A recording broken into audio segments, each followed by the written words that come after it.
आणि गुड गव्हर्नन्सशी संबंधित असल्यामुळे आपल्याला हे समजून घेणं गरजेचं आहे की गव्हर्नन्स म्हणजे नेमकं काय, गव्हर्नन्सचे वेगवेगळे कोणते अर्थ आहेत आणि गव्हर्नन्स मध्ये आपण काय काय धरतो आणि सगळ्यात महत्वाचं म्हणजे गव्हर्नमेंट म्हणजे काय. तर त्यासाठी आपण हा कार्यक्रम घेतलेला आहे, हे सेशन ठेवलेलं आहे ज्याचं नाव आपण ठेवलंय सरकारनामा. तर मी सुरुवात करत असताना हे माझं इंट्रोडक्टरी होतं, पण पुढचं सगळं सेशनभर मी एक प्रेझेंटेशन तयार केलेलं आहे, पीपीटी केलेली आहे. कारण नागरिक शास्त्राचं पुस्तक शाळेत असताना सिव्हिक्सचं पुस्तक जितकं कंटाळवाणं होतं, असं वाटायचं की काय आपण बघतोय आणि काय वाचतोय, ऑप्शनला टाकलेला विषय असायचा, थोडं रटाळ वाटायचं. तसं वाटू नये आणि थोडंसं इंटरेस्टिंग वाटावं, थोडेसे चित्र समोर दिसली की जास्त छान वाटेल, म्हणून ते प्रेझेंटेशन तयार केलेलं आहे. आणि मग ते एक एक करत मी स्लाइड बरोबर एक्सप्लेन करत राहील. ठीक आहे, ओके, करूया सुरुवात. मी माझं प्रेझेंटेशन शेअर करतो. अर्थातच मी प्रेझेंटेशन शेअर करत असल्यामुळे सगळ्यांना एक जनरल सूचना की तुमच्यापैकी कोणी जर मोबाईलवरती बघत असाल तर जस्ट आडवा ठेवा मोबाईल, म्हणजे तुम्हाला वाचता येतील गोष्टी स्लाइडवरती जर काही लिहिलेलं असेल तर, किंवा जे काही चित्र असतील तर, त्यामुळे ते सोपं जाईल बघायला. ओके,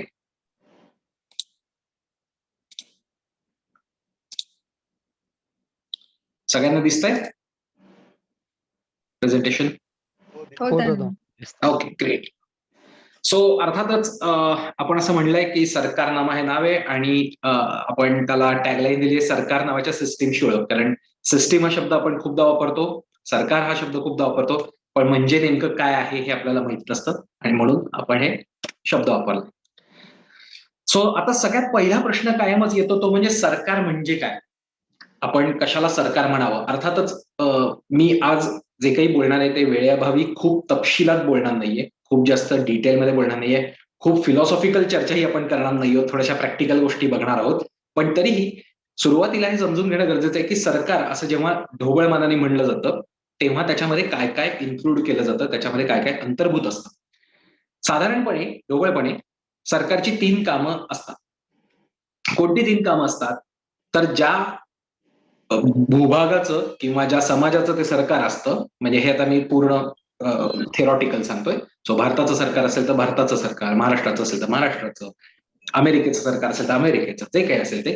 तर सरकार काय करतं, ते सरकार असणं म्हणजे नेमकं काय, तर 3 गोष्टी त्याच्यामध्ये इन्क्लूड होतात, 3 गोष्टी त्याच्यामध्ये येतात. पहिलं म्हणजे ज्या भूभागाचं, ज्या जॉग्राफिकल एरियाचं ते सरकार असतं, त्या एरियासाठी आणि त्यावरच्या लोकांसाठी, त्या नागरिकांसाठी नियम बनवणं, कायदे बनवणं, रूल्स बनवणं. दुसरा पार्ट नियम राबवणं, नुसते नियम बनवून उपयोग नाही, तर ते आहेत ते नियम इम्प्लिमेंट करणं गरजेचं आहे. आणि तिसरं नियमांचा अर्थ लावणं. अर्थ लावणं याचा अर्थ काय, इंटरप्रिटेशन असा त्याचा इंग्लिश शब्द आहे. नियमांचा अर्थ लावणं याचा अर्थ असा की एखादा नियम कागदावरती लिहिलेला आहे, तो राबवत असताना त्याच्या शब्दांमध्ये काही जर गडबड झाली, असं वाटलं की मला असं वाटलं होतं की असा असा नियम आहे, तुम्हाला असं वाटलं की असा असा त्याचा अर्थ आहे, आणि मग 2 व्यक्तींमध्ये, मग त्याच्यामध्ये सरकारी यंत्रणा असू शकते, 2 व्यक्ती असू शकतात, संस्था असू शकतात, यांच्यात जर वाद झाले तर नेमका त्या नियमाचा, त्या कायद्याचा अर्थ काय आहे हे सांगणारी यंत्रणा, हे सांगणं, हेही सरकारचं काम आहे. त्यामुळे ही 3 महत्वाच्या गोष्टी आहेत.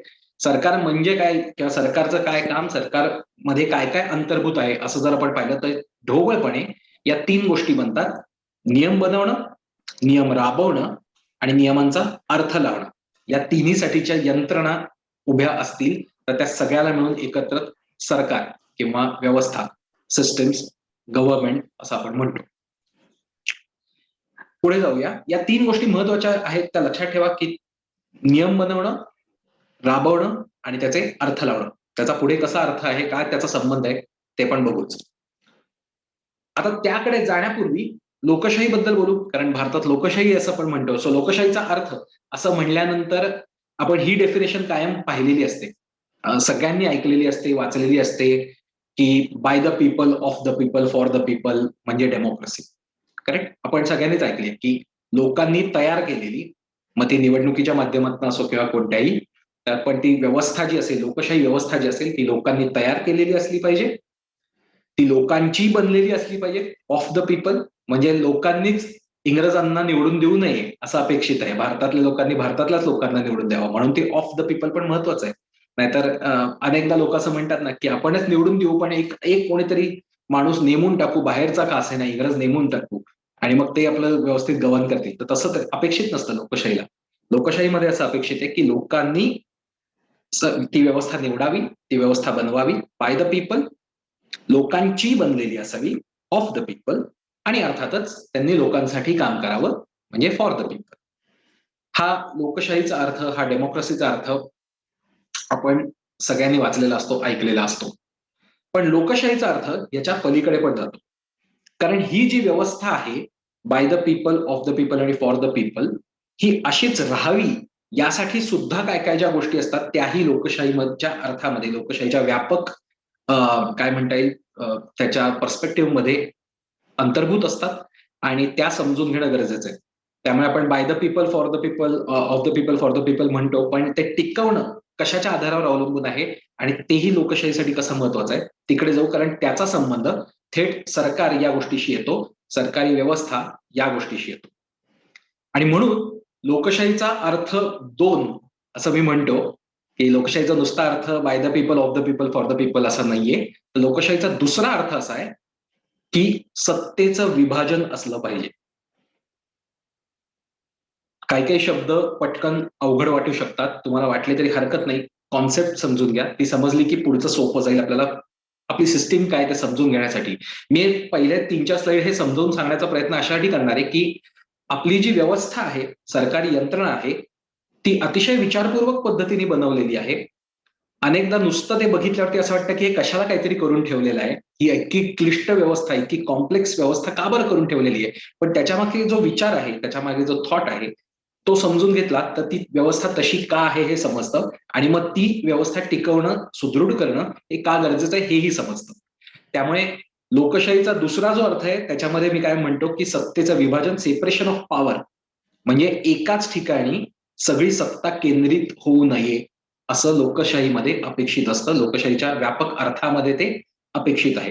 त्यामुळे लोकशाहीचा by the people, of the people, for the people याच्या पुढे जा दुसरा अर्थ आहे सेपरेशन ऑफ पॉवर, म्हणजे नियम बनवणे, नियम राबवणे, नियमांचा अर्थ लावणे, इंटरप्रिटेशन ऑफ रूल्स किंवा लॉज, या तिन्ही गोष्टी वेगळ्या असल्या पाहिजेत, त्याच्यामध्ये सेपरेशन असलं पाहिजे. आणि म्हणून असं अपेक्षित आहे की या तीन गोष्टींसाठी, या तीन प्रकारच्या कामांसाठी 3 स्वतंत्र यंत्रणा असाव्या.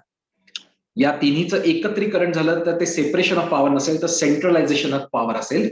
पण आपल्याला तर सेपरेशन ऑफ पॉवर हवंय, कारण जी आपली लोकशाही व्यवस्था आहे ती टिकवायची असेल, ती लोकशाहीच ठेवायची असेल, by the people, of the people, for the people हे राहायला हवं असेल, तर ते सेपरेशन ऑफ पॉवर महत्वाचं आहे. आणि त्यासाठी ही जी 3 कामं आहेत, रूल बनवणं, रूल्स इम्प्लिमेंट करणं म्हणजे ते राबवणं, आणि अर्थातच रूल्सचा, लॉजचा अर्थ लावणं, interpretation of rules and laws, या तिन्ही कामांसाठी 3 स्वतंत्र यंत्रणा असणं गरजेचं आहे. म्हणून लोकशाहीचा दुसरा अर्थ किंवा लोकशाहीचा अर्थ याचा भाग 2 म्हणजे सेपरेशन ऑफ पॉवर, 3 कामांसाठी 3 स्वतंत्र यंत्रणा. आणि म्हणून इथेच आपला बनतात लोकशाहीचे 3 स्तंभ. तिकडे जाण्यापूर्वी ही एक स्लाइड मी मुद्दामून मध्ये ठेवली आहे, कारण की कोणाचा तरी आवाज येतोय, म्यूट करणं फक्त. ओके. सो लोकशाहीचे जे वेगवेगळे प्रकार असतात, कशा पद्धतीने लोकशाही होते, त्याच्यात ढोबळ मानाने 2 प्रकार असतात. एक असते ती प्रातिनिधिक आणि दुसरी असते ती थेट. प्रातिनिधिक याचा अर्थ असा, नावातच आहे रिप्रेझेंटेटिव्ह, म्हणजे आपण आपले रिप्रेझेंटेटिव्ह, प्रतिनिधी हे निवडून देतो, आणि ते प्रतिनिधी, ते रिप्रेझेंटेटिव्ह आपल्या वतीने काही निर्णय घेतात. थेट मध्ये प्रत्येक निर्णयाच्या वेळी आपल्याला थेट मत विचारलं जातं. आता 138 कोटी लोकांच्या देशामध्ये थेट लोकशाही असणं शक्य होत नाही. ते अगदी स्थानिक पातळीवर असावं असं अपेक्षित असतं, ते सगळं मी पुढे बोलणारच आहे. पण व्यापक पातळीवरती ही प्रातिनिधिक लोकशाही असते. म्हणून भारताची जी लोकशाही आहे ती आपण म्हणतो प्रातिनिधिक आहे. ठीक आहे, सो हे लक्षात ठेवा. हे सगळं कशाच्या आधारावर आपलं ठरलेलं आहे, तर भारतीय संविधानामध्ये याचे तपशील सगळे दिलेले आहेत. जवळपास 350 लोक 2.5 वर्ष बसून हे संविधान लिहित होते. अतिशय तज्ज्ञ मंडळी सगळी याच्यामध्ये होती, देशभरातली मंडळी होती आणि या सगळ्यांनी मिळून अतिशय सुंदर असं आपलं भारताचं संविधान बनवलेलं आहे, घटना बनवलेली आहे, कॉन्स्टिट्यूशन बनवलं आहे आणि त्या आधारे त्या चौकटीमध्ये आपलं सगळं कामकाज चालतं. त्यामध्ये ज्या गोष्टी दिलेल्या आहेत त्या पद्धतीचीच यंत्रणा आपण आपल्या देशामध्ये उभी केलेली आहे आणि ती आपण तंतोतंत पाळायचा प्रयत्न करतो. कॉन्स्टिट्यूशननी इतरही गोष्टी काही दिल्या आहेत, जसे फंडामेंटल राईट्स, तेही एन्श्युअर करणं, तेही आपले कोणी हिरावून नाही घेणार हे बघणं, हे या सगळ्या गव्हर्नमेंट या गोष्टीचं काम असतं, कारण कॉन्स्टिट्यूशन हे सर्वोच्च आहे, त्याच्यावरती काहीच नाही. ठीक आहे. सो मी मगाशी म्हटलं तसं लोकशाहीचे 3 स्तंभ, 3 कामं आहेत. 3 कामांसाठी 3 स्वतंत्र यंत्रणा असल्या पाहिजेत आणि त्या 3 स्वतंत्र यंत्रणा बनतात म्हणजेच ते लोकशाहीचे 3 स्तंभ बनतात, पिलर्स बनतात, खांब बनतात आणि त्या आधारे सगळी यंत्रणा उभी राहते. कायमच आपण बघतो की ट्रायपॉड असतो, म्हणजे 4 पायाचा ट्रायपॉड नसतो. कायम कॅमेराला 3 पाय असतात, कारण 3 जेव्हा पाय असतात तेव्हा ते एक प्लेन तयार करतात आणि it becomes a stable thing. त्यामुळे हे जे 3 स्तंभ आहेत हे मजबूत असतील तर एकूण आपली यंत्रणा जास्त चांगल्या पद्धतीने उभी राहते, स्टेबल राहू शकते आणि अशा पद्धतीचे हे 3 खांब आहेत की ज्याच्या आधारावर आपली ही लोकशाही उभी आहे. 3 अर्थ, 3 कामं मी तुम्हाला म्हटलं सरकारची आणि त्याचे ते 3 खांब. या तिन्हीला एक नाव दिलेलं आहे.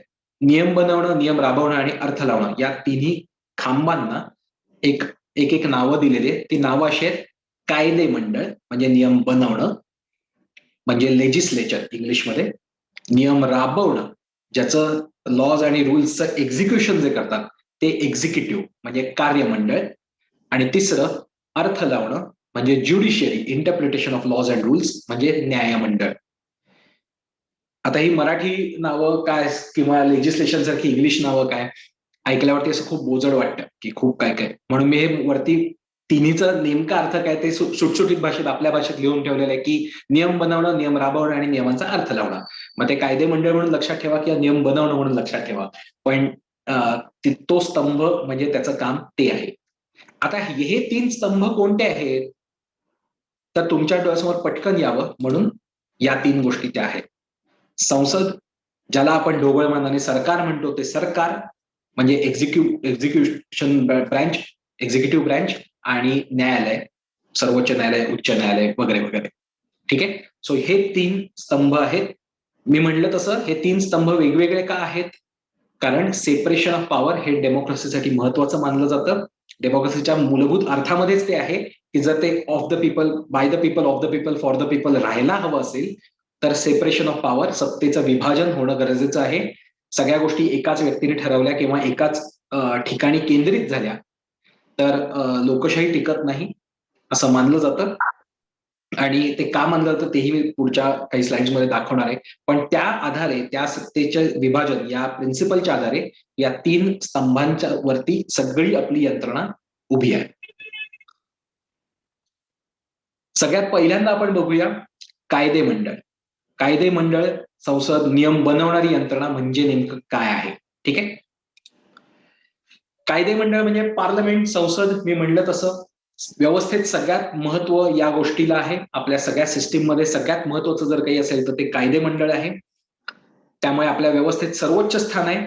आपण ज्यांना निवडून देतो, थेट मतदान करून ज्यांना निवडून देतो ते लोकप्रतिनिधी, आपले प्रतिनिधी, कारण आपली प्रातिनिधिक लोकशाही आहे, आपले प्रतिनिधी हे जाऊन बसतात कायदे मंडळामध्ये आणि कायदे मंडळात बसून ते जी मुख्य कामं करतात ती 3: कायदे बनवणं, अर्थातच नियम बनवणं, ते त्यांचं काम आहे, म्हणून कायदे मंडळ असंच त्याचं नाव आहे. दुसरं सरकार निवडणं, म्हणजे जो दुसरा स्तंभ आहे तो निवडण्याचं जबाबदारी, तो निवडण्याचं काम हे या कायदे मंडळाकडे दिलेलं आहे. त्यामुळे कायदे बनवणं, कायदे बनवल्यानंतर सरकार निवडणं, ज्यांना हे जे बनवलेले कायदे आहेत ते राबवण्याची जबाबदारी देण्यासाठी सरकार निवडणं, आणि ज्यांना जे सरकार निवडलं आहे, सरकार म्हणून ज्यांना निवडलं आहे या कायदे मंडळाने, त्यांच्या कामावर लक्ष ठेवणं, कारण त्यांनी निवडलेलं आहे.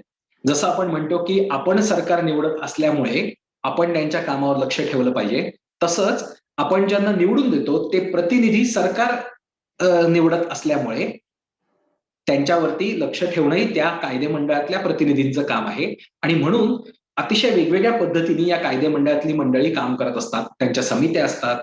दरवर्षी पार्लमेंटची सेशन्स होतात. विंटर सेशन असतं, मान्सून सेशन असतं, बजेट सेशन असतं. यावेळी सेशन असतं म्हणजे काय असतं? देशभरातले निवडून गेलेले संसदेतले जे आपले प्रतिनिधी आहेत ते एकत्र येतात, वेगवेगळ्या विषयांवर चर्चा करतात, सरकारला जाब विचारतात, प्रश्न विचारतात. वेगवेगळ्या समित्या असतात या सगळ्या सदस्यांच्या, आणि त्या समित्यांचे अहवाल असतात सरकारच्या कामाविषयी. म्हणजे उदाहरणार्थ लोकलेखा समिती नावाची एक समिती असते. ही समिती सरकारचे सगळे हिशोब तपासते. वेगवेगळ्या गोष्टींवरती जर काही गडबड वाटली, काही प्रॉब्लेम वाटला, त्यानंतर कॅग सारख्या ज्या यंत्रणा असतात त्यांनी जे रिपोर्ट तयार केलेले असतात, ऑडिट केलेलं असतं, ते सगळं तपासण्याचं काम लोकलेखा समिती करते. असं आपल्या सिस्टीममध्ये, आपल्या व्यवस्थेमध्ये असा पायंडा आहे की या लोकलेखा समितीचा अध्यक्ष असणारी व्यक्ती ही कायम विरोधी पक्षाची असते, सत्तेतल्या पक्षाची नसते. हा आपला पायंडा आहे. याचं कारण अर्थातच आहे की माझं सरकार असेल तर मीच सगळी तपासणी करणं बरोबर नाही. तिसऱ्या कोणत्या तरी व्यक्तीने त्याचं तपासणी करावी. सरकारवर लक्ष ठेवणं हे या कायदेमंडळाचं महत्वाचं काम आहे. 3 कामं मी म्हटलं तसं नावातच कायदेमंडळ लेजिस्लेचर आहे, त्यामुळे लेजिस्लेशन बनवणं, कायदे बनवणं, नियम बनवणं, सरकार निवडणं, दुसरा स्तंभ एक्झिक्युटिव्ह बॉडी निवडणं, कार्यमंडळ निवडणं आणि निवडलेल्या सरकारवर लक्ष ठेवणं. जसं आपण एखाद्या व्यक्तीला नोकरी दिली, नोकरीवर ठेवलं, तर त्या व्यक्तीच्या कामाकडे आपण लक्ष ठेवतो. तसंच कायदेमंडळाचं काम आहे निवडलेल्या सरकारवर लक्ष ठेवणं. ठीक आहे. सो ही 3 कामं कायदेमंडळाची आहेत. कायदेमंडळात आपण थेट निवडलेले प्रतिनिधी बसतात. सरकार निवडणं हे महत्वाचं काम मी म्हणलं तसं. आणि त्यामुळे घडतं असं की मतदार आपण सर्व नागरिक, भारताचे नागरिक आपण निवडून देतो आपल्या लोकप्रतिनिधींना, जे बसतात कायदेमंडळामध्ये, आणि कायदेमंडळातले हे लोकप्रतिनिधी निवडतात सरकारला, म्हणजे बनतं कार्यमंडळ. त्यामुळे आता आपण पुढच्या आपल्या स्तंभाकडे जाऊया, कार्यमंडळ. हे सोपं आहे, हे आपल्या सगळ्यांना माहिती असतं की कार्यमंडळ म्हणजे काय, एक्झिक्युटिव्ह बॉडी म्हणजे काय.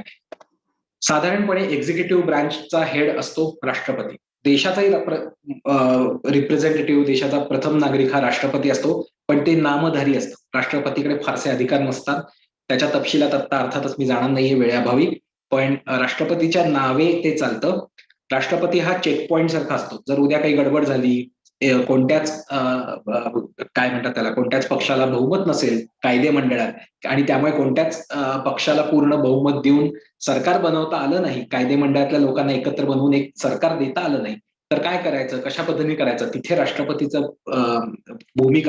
भूमिका खूप महत्वाची असते. आणि त्यामुळे तो एक प्रकारचा त्याचा रोल, राष्ट्रपती या व्यक्तीचा, या पदावरच्या व्यक्तीचा रोल हा सगळ्या गोष्टी नीट आहेत ना एवढंच बघण्यासारखा असतो, पण प्रत्यक्ष एक्झिक्युटिव्ह ऑथॉरिटी फारशी राष्ट्रपतींकडे नसते, जरी सगळा कारभार राष्ट्रपतीच्या नावे चालत असला तरी.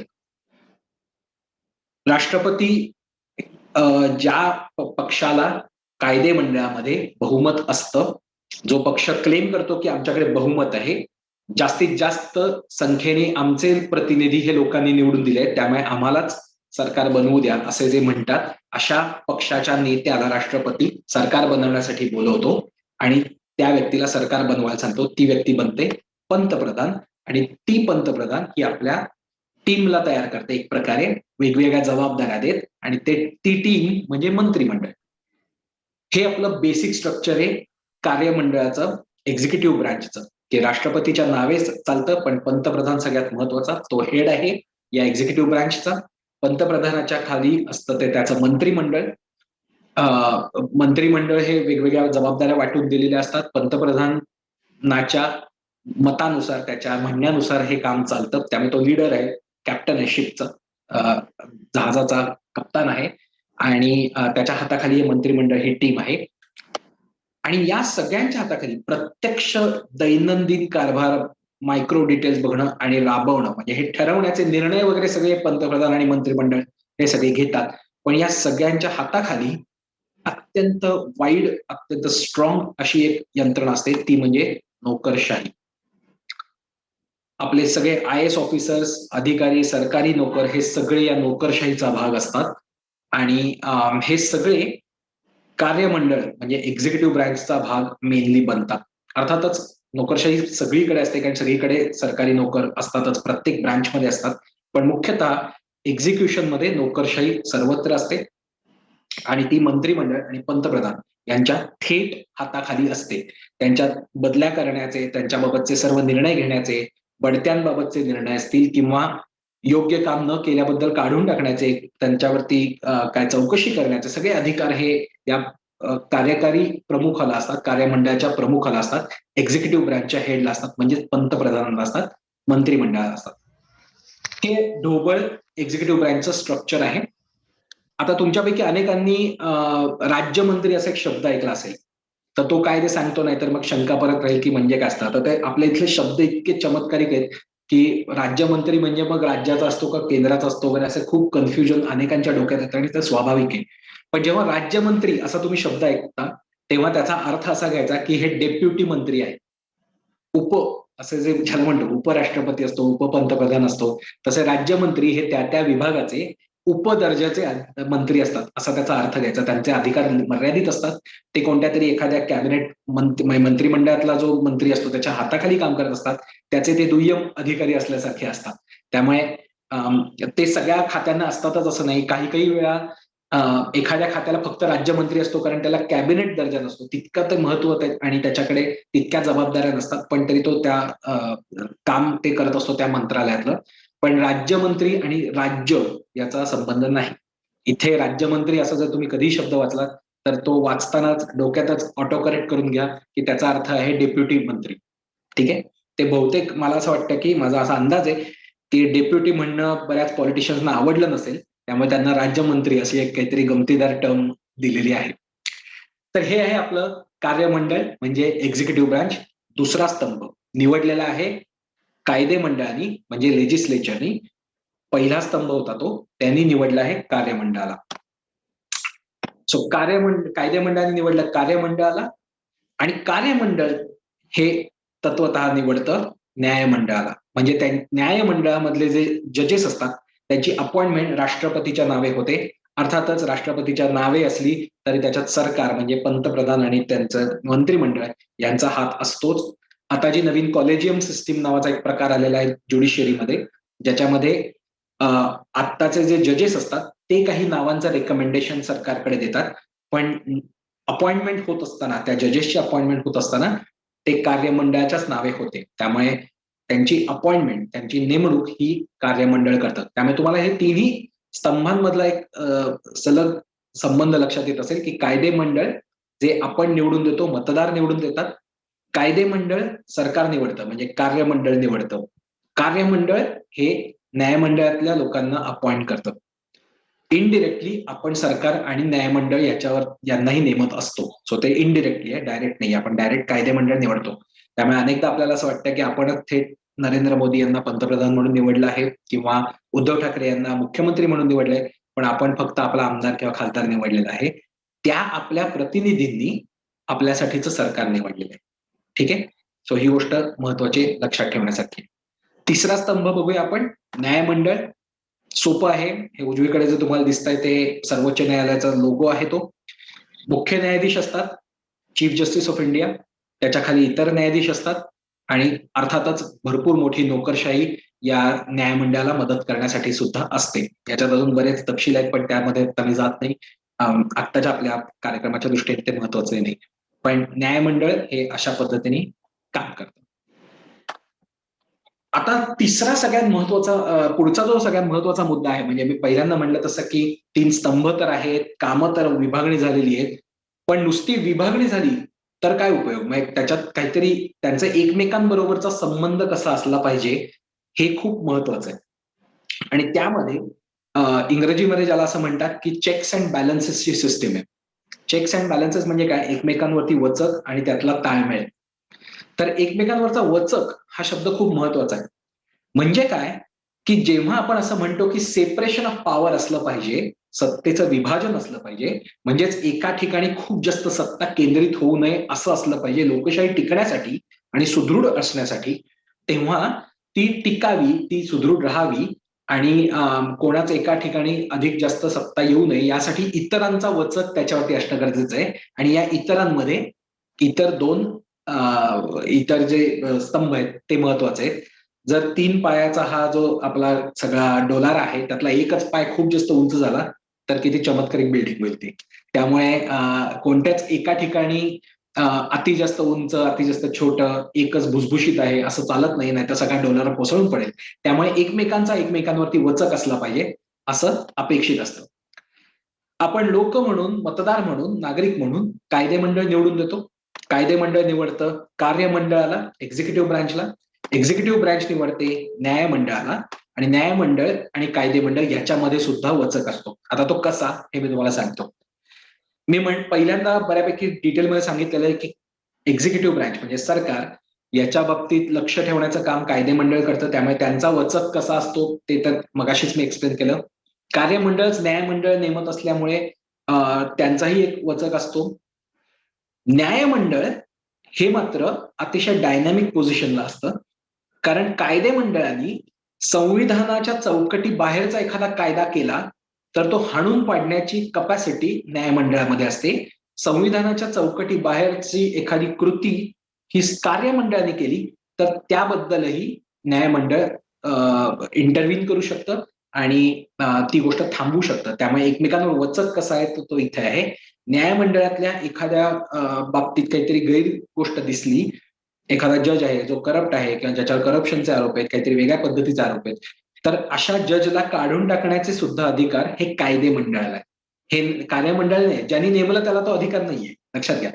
ज्यांनी नेमलं त्यांनी नेमलं, पण त्याला काढून टाकायचा अधिकार हे कायदे मंडळाकडे आहे. त्याच्यावरती अभियोग चालवला जातो, म्हणजे एक प्रकारचा खटला चालवला जातो संसदेमध्ये, आणि मग जजवरती काय जी कारवाई करायची ती केली जाते. आजपर्यंतच्या इतिहासात असं कोणाला काढून टाकलेलं नाहीये. अभियोग घडलेत, पण ते पूर्ण होण्याच्या आधीच जजेसनी रिझाईन केलेलं आहे. पण ही एक आपली सिस्टीम आहे की ज्याच्यामध्ये या तीनही स्तंभांचा एकमेकांवरती वचक आहे. त्यामुळे आपण जेव्हा एखादी गोष्ट वाचतो पेपरमध्ये, अनेकदा बातम्यांमध्ये येतात की दिल्ली हायकोर्टाने सरकारला फटकारले, मुंबई हायकोर्टाने अमुक गोष्टीबद्दल नाराजी व्यक्त केली, तर ते काय असतं, तर एखाद्या कायद्याबद्दल असेल किंवा कार्यमंडळाच्या एखाद्या कामाबद्दल असेल, न्यायमंडळ वचक ठेवत असतं, त्यांचा वॉच असतो, त्याच्यावरती लक्ष ठेवून असतं, आणि त्यातून त्या गोष्टी घडत असतात, त्यांचे रिमार्क्स येत असतात. अर्थातच आपल्याला काही वाटलं, आपल्याला असं वाटलं की कायदे मंडळात आलेला एखादा कायदा चुकीचा आहे, काहीतरी गडबड आहे, संविधानाच्या बाबतीत काहीतरी संविधानाचं उल्लंघन होत आहे, संविधानाने दिलेल्या राईट्सचं उल्लंघन होत आहे, तर अशा वेळी आपण न्यायमंडळाकडे दाद मागू शकतो. त्याला म्हणतात पब्लिक इंटरेस्ट लिटिगेशन, म्हणजे जनहित याचिका. आणि त्या आधारे संविधानाचाही अर्थ लावण्याचं काम, कारण interpretation of rules and laws हे काम न्यायमंडळाचं आहे, लेजिस्लेचरचं आहे. त्यामुळे न्यायमंडळाकडे आपण जातो आणि म्हणतो की हे बघा, याचा अर्थ असा असा होतोय, तुम्ही तो लावा, तुम्ही सांगा हे चुकीचं आहे, आणि त्या पद्धतीने न्यायमंडळ निवाडा देतं. ठीक आहे. सो अशा पद्धतीने या तिन्ही सिस्टीमचा एकमेकांवरती वचक असला पाहिजे, असणं अपेक्षित आहे सुदृढ आणि चांगल्या लोकशाहीसाठी. आणि म्हणून म्हणजे सेपरेशन ऑफ पॉवर करायचं आणि एकमेकांवर वचकच नसेल तर काही पॉईंटच नाही, तर हे पुढे जाऊ शकत नाही. ती सिस्टीम आपल्याला ज्या पद्धतीने हवी आहे, ट्रान्सपरंट, उत्तरदायी, तशी राहणार नाही. आणि त्यामुळे ती होण्यासाठी, ती राहण्यासाठी हे तीन कामांसाठी ज्या 3 वेगवेगळ्या यंत्रणा उभ्या केलेल्या आहेत, 3 स्तंभ उभे केलेत, ते तीनही स्ट्रॉंग असणं गरजेचं आहे, ते तीनही सेपरेट असणं गरजेचं आहे, एकमेकांपासून स्वायत्त असणं गरजेचं आहे, आणि त्यांचा एकमेकांवरती वचक असणं गरजेचं आहे. पुढचा भाग, 3 स्तंभ तर आपण पाहिले.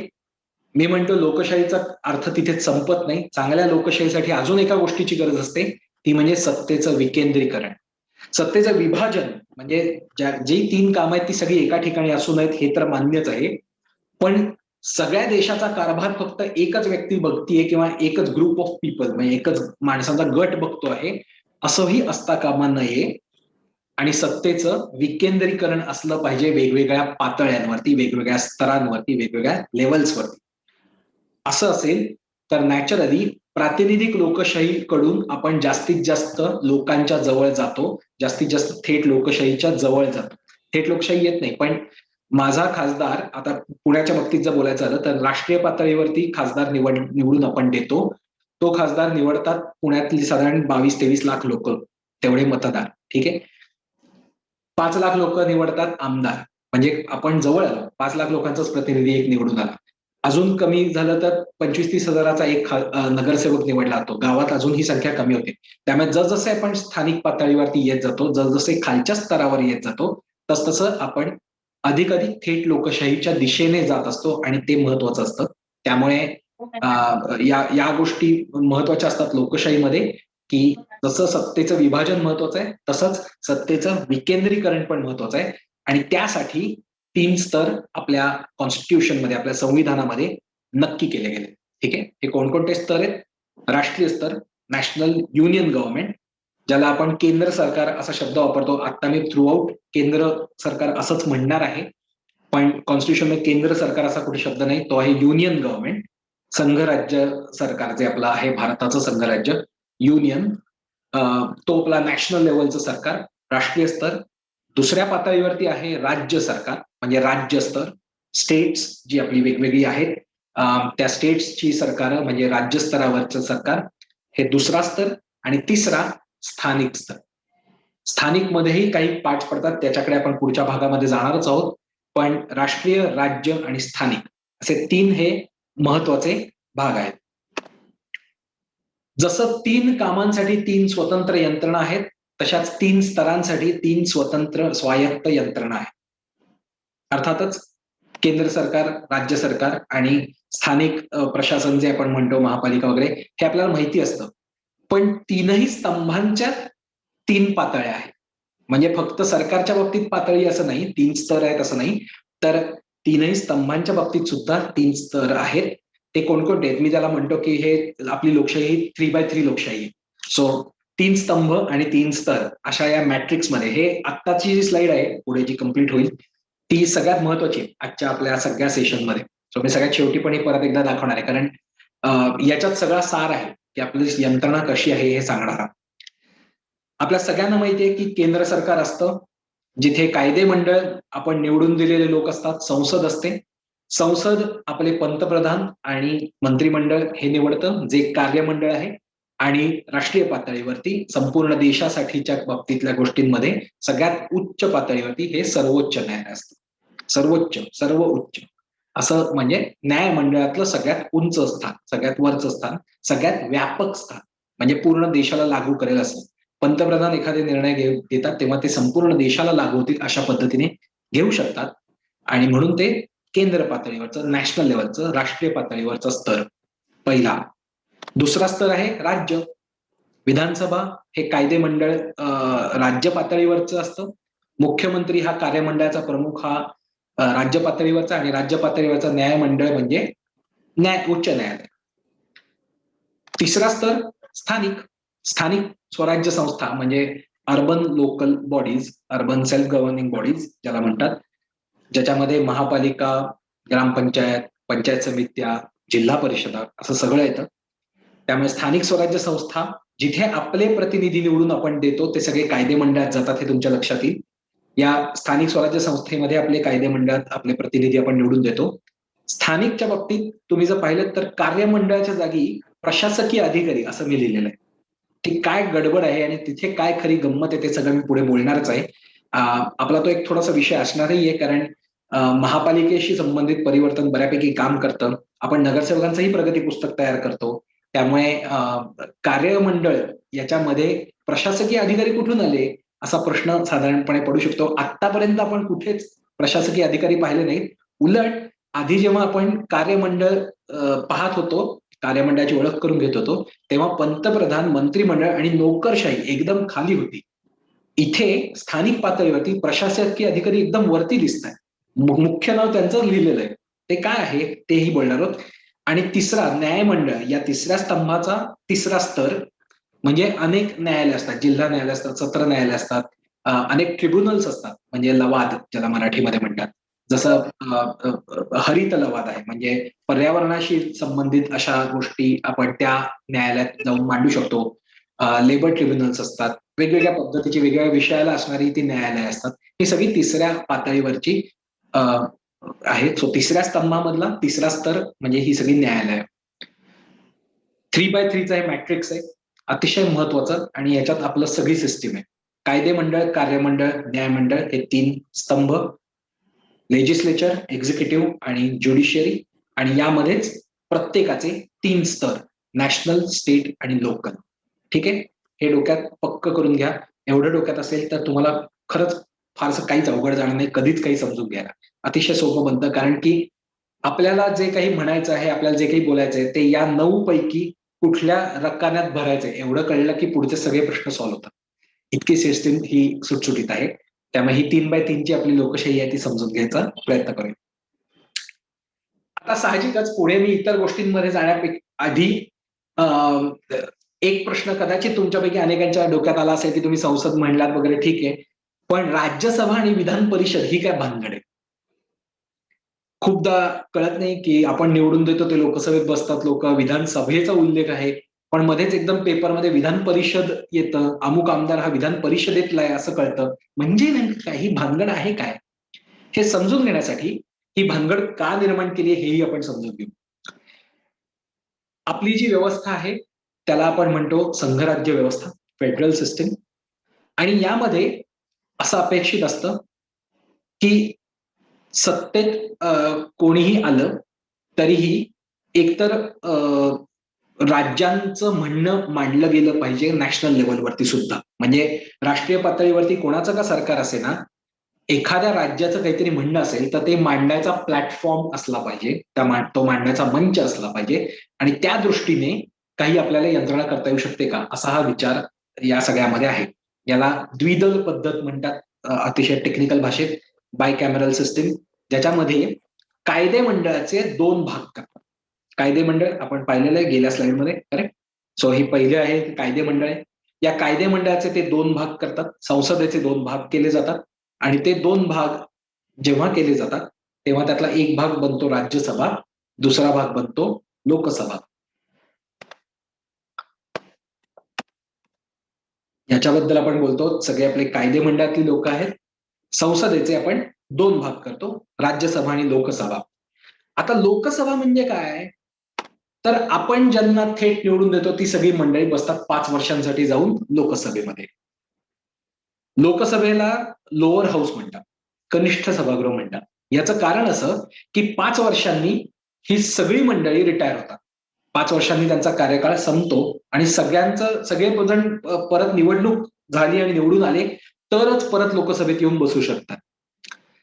राज्यसभेचं तसं होत नाही. राज्यसभेमध्ये दर 2 वर्षांनी 1/3 लोक म्हणजे 33% लोक हे रिटायर होतात आणि त्यांचा कार्यकाळ अर्थातच असतो 6 वर्षाचा. त्यामुळे एकाच वेळी सगळीच्या सगळी राज्यसभा विसर्जित झाली असं होत नाही. याचा फायदा काय, की कायम लोकांनी इनडायरेक्टली निवडलेले प्रतिनिधी निवडून एका तरी सभागृहात बसलेले असतात. जरी लोकसभा बरखास्त आली तरी राज्यसभेमध्ये प्रतिनिधित्व असतं. ते कसं असतं इकडे आपण जाणारच आहोत, पण निदान एक तरी यंत्रणा कायम एक्झिस्ट करते on paper, in practice. Lok Sabha 5 वर्षांनी संपली तरीही त्यामुळे त्यातले लोक काम करत असतात, एकत्र असतात आणि देशाआडीचे निर्णय घेत असतात. हे कायदे मंडळ त्यामुळे कायदे बनवत असतात, सरकारवर लक्षही ठेवत असतात, कार्यकारी मंडळावरती लक्षही ठेवत असतात. राज्यसभेमध्ये जे लोक निवडून जातात ते राज्याचं प्रतिनिधित्व कसं करतात, तर ते कुठून निवडून जातात याला महत्व आहे. ते कसे निवडले जातात, तर राज्यांमध्ये ज्या विधानसभा आहेत त्या विधानसभेमध्ये बसणारे आमदार हे राज्यसभेचे खासदार निवडतात. लक्षात घ्या, केंद्र पातळीवरती राज्यसभा आहे, राज्य पातळीवरती विधानसभा आहे. विधानसभेमध्ये आपण निवडून दिलेले आपले प्रतिनिधी बसतात. आपण ज्यांना निवडून दिलं आहे असे आपले प्रतिनिधी, आपले रिप्रेझेंटेटिव्ह हे नॅशनल लेव्हलवरती काम करण्यासाठी काही लोकांना पाठवतात आणि ते पाठवलेले लोक हे राज्यसभेत जाऊन बसतात. म्हणून याचं नाव राज्यसभा. राज्यांनी पाठवलेले प्रतिनिधी, लोकांनी पाठवलेले प्रतिनिधी ती लोकसभा, राज्यांच्या विधानसभांनी पाठवलेले प्रतिनिधी ती राज्यसभा. याचा अजून एक फायदा असा आहे, लोकशाहीच्या बाबतीत असं म्हणलं जातं की कपातला चहा बशीत ओतून प्यावा, अशी एक म्हण इंग्लिशमध्ये मांडली जाते. त्याचं कारण असं की खूप घाईघाईने गोष्टी केल्या जाऊ नयेत. गरम गरम गोष्टी घेतल्या तर भाजलं जाईल तोंड, पोळलं जाईल आणि तसं होऊ नये म्हणून त्या थोड्या थंड करून बघितल्या पाहिजेत. त्याचा सविस्तर विचार व्हायला पाहिजे, व्यवस्थित विचार करूनच एखादा निर्णय व्हायला पाहिजे, असं लोकशाहीमध्ये अपेक्षित असतं. आणि त्याबरोबर आत्ता प्रचंड पॉप्युलॅरिटीच्या जोरावरती निवडून आलेल्या सरकारने मनमानी करू नये आणि एकदम उलथापालथ करू नये आणि त्याला कुठेतरी चेक बसावा, त्याच्यावर कोणाचा तरी वचक असावा, म्हणूनही राज्यसभा काम करते. त्यामुळे सत्ता बदलली, सरकार बदललं तरीही धोरणांमध्ये एक सातत्य असावं. एकदम 180 डिग्री मधला बदल होऊ नये, नाहीतर अराजक माजेल. तसं होऊ नये आणि त्याच्यावर काहीतरी वचक असावा, म्हणून वेगवेगळ्या राज्यांमधून जे निवडून दिलेले प्रतिनिधी असतात ते राज्यसभेमध्ये असतात. प्रत्येक कायदा, फायनान्स बिल सोडून प्रत्येक कायदा हा लोकसभेत जसा पास होणं कंपल्सरी असतं तसं राज्यसभेत सुद्धा पास व्हावा लागतो, त्याशिवाय तो कायदा होत नाही. म्हणून आपण त्याला एकत्रित कायदे मंडळ म्हणतो. ठीक आहे. सो कायदे मंडळ याचे दोन भाग आहे. प्रत्येक कायदा हा दोन्हीकडे पास होणं गरजेचं आहे. मगाशी मी सांगितलं की सरकारवर लक्ष ठेवण्याची जबाबदारी या कायदे मंडळात असणाऱ्या प्रतिनिधींवरती असते आणि ते ज्या वेगवेगळ्या पद्धतीने लक्ष ठेवतात ते अधिकार आणि ती कामं हे राज्यसभा आणि लोकसभा दोन्ही मधल्या आपल्या प्रतिनिधींना लागू होते. त्यामुळे राज्यसभेचं आपलं एक महत्व आहे. राज्यसभेला त्याचं एक काम आहे की मनमानी कोणी अचानक करू नये. आत्ता सत्तेत आले म्हणून त्यांनी काहीतरी डोक्यावर काय हवा जाऊन काहीतरी वेगळेच निर्णय घेऊ नये. प्रत्येक निर्णय हा तोंड पोळलं जाऊ नये म्हणून शांत करून नीट बघून विचारपूर्वक घेतला जावा. लोकसभेतही चर्चा व्हावी, राज्यसभेतही चर्चा व्हावी आणि मगच तो इम्प्लिमेंट केला जावा असं अपेक्षित आहे. त्यामुळे राज्यसभा म्हणजे काय तर राज्यातल्या आपण निवडून दिलेल्या लोकांनी निवडून पाठवलेले प्रतिनिधी. सो राज्याकडून आलेले प्रतिनिधी राज्यसभेत, लोकांकडून आलेले प्रतिनिधी लोकसभेत. सिंपल. पुढे जाऊया. दुसरा प्रश्न होता विधान परिषद म्हणजे काय. पुन्हा एकदा सेम लॉजिक. विधान परिषद हे राज्यसभेचं छोटं रूप आहे राज्य पातळीवरती. विधान परिषद कंपल्सरी नसते. सगळ्या राज्यांमध्ये विधान परिषद नाहीये. ठीक आहे. विधानमंडळ विधानसभा ही राज्य पातळीवरती. आपण कायदे मंडळातला दुसरा स्तर बघितला तो विधिमंडळ, विधानसभा. विधानसभा प्रत्येक राज्यात आहे पण विधान परिषद ही प्रत्येक राज्यात नाहीये. त्याचा निर्णय त्या त्या राज्यांनी घ्यावा असं कॉन्स्टिट्यूशन मध्ये सांगितलेलं आहे. महाराष्ट्रात आहे त्यामुळे आपण समजून घ्यायला पाहिजे की विधान परिषद महाराष्ट्रामध्ये आहे. जे काम राज्यसभा करतं केंद्र पातळीवरती ते राज्य पातळीवरती दुसऱ्या स्तरावरती विधान परिषद करतात. लोकांनी थेट निवडलेले आमदार हे विधानसभेमध्ये बसतात आणि लोकांनी अप्रत्यक्ष पद्धतीने निवडलेले आमदार हे विधान परिषदेत बसतात. अप्रत्यक्ष म्हणजे काय. विधान परिषदेमध्ये बसणारे आमदार हे स्थानिक स्वराज्य संस्थेतले लोक निवडून देतात. म्हणजे एकदम स्थानिक तिसरा कायदे मंडळाचा जे स्तर आहे तो. तिकडे जे आपले प्रतिनिधी आपण निवडून देतो ते लोक राज्याच्या पातळीवर आपले प्रतिनिधी पाठवतात. ते विधान परिषदेत बसतात. महाराष्ट्राच्या विधान परिषदेत काही आमदार हे विधानसभेचे मेंबर्स पण निवडतात आणि काही थेट लोकांकडनं पण जातात, ज्याला ग्रॅज्युएट कॉन्स्टिट्युन्सी आणि पदवीधर मतदारसंघ असं सगळं म्हटलं जातं. त्या तपशिलात मी आता जात नाही पण समजून घ्यायची गोष्ट अशी की हे थोडेसे अप्रत्यक्ष पद्धतीने अगदी मोजके प्रत्यक्ष पण काही मोजकीच लोक त्यात मतदान करू शकतात असे आणि विधानसभेतले आमदार निवडून देतात असे लोक. सो स्थानिक लोक जे निवडून देतात ते राज्य पातळीवर पाठवतात ते विधान परिषदेत बसतात. 78 अशी संख्या आपल्या महाराष्ट्रातल्या विधान परिषदेतल्या एकूण सदस्यांची. विधानसभेमध्ये बसतात 288 लोक. विधिमंडळ जे महाराष्ट्र राज्याचं आहे त्याचे हे दोन सभागृह. विधानसभा थेट लोकांनी निवडलेलं आणि विधान परिषद जे अप्रत्यक्ष पद्धतीने निवडून दिलं जातं. सो हे आहे विधान परिषद आणि राज्यसभा यांचं महत्व आणि ते काय असतं आणि ते नक्की भानगड काय आहे असा जो प्रश्न अनेकांना पडतो त्याचं उत्तर. पुढे जाऊया. पुन्हा एकदा आपला हा चार्ट हा मी परत परत मुद्दामून सांगतोय कारण हा सगळ्यात महत्वाचा आहे. आपली 3x3 ची लोकशाही. कायदे मंडळ, कार्यमंडळ, न्यायमंडळ, केंद्र, राज्य, स्थानिक. 3 स्तर, 3 स्तंभ. आता यातल्या सगळ्यात महत्वाच्या परिवर्तनच्याही दृष्टीने आणि माझ्या चॉईसच्याही दृष्टीने महत्वाच्या आवडीच्या अशा विषयाकडे आपण जाऊया आणि आपल्या सगळ्यांशी ज्याचा सगळ्यात जास्त संबंध रोज येतो ते म्हणजे स्थानिक स्वराज्य संस्था, ज्याला म्हणतात local self governing bodies. Local self governance, स्थानिक स्वराज्य संस्था. ठीक आहे. ते काय आहे, कसं आहे त्याच्याकडे जाऊया. लोकल बॉडीजमध्ये, लोकल गव्हर्निंग बॉडीजमध्ये दोन प्रकार पडतात. स्थानिक स्वराज्य संस्थांमध्ये दोन प्रकार आहेत. कोणते दोन प्रकार आहेत. एक शहरी आणि एक ग्रामीण. अर्बन आणि रुरल. शहरी लोकल बॉडीज कोणकोणत्या? तर त्यामध्ये महानगरपालिका येतात, नगरपालिका येतात, नगरपंचायत येतात.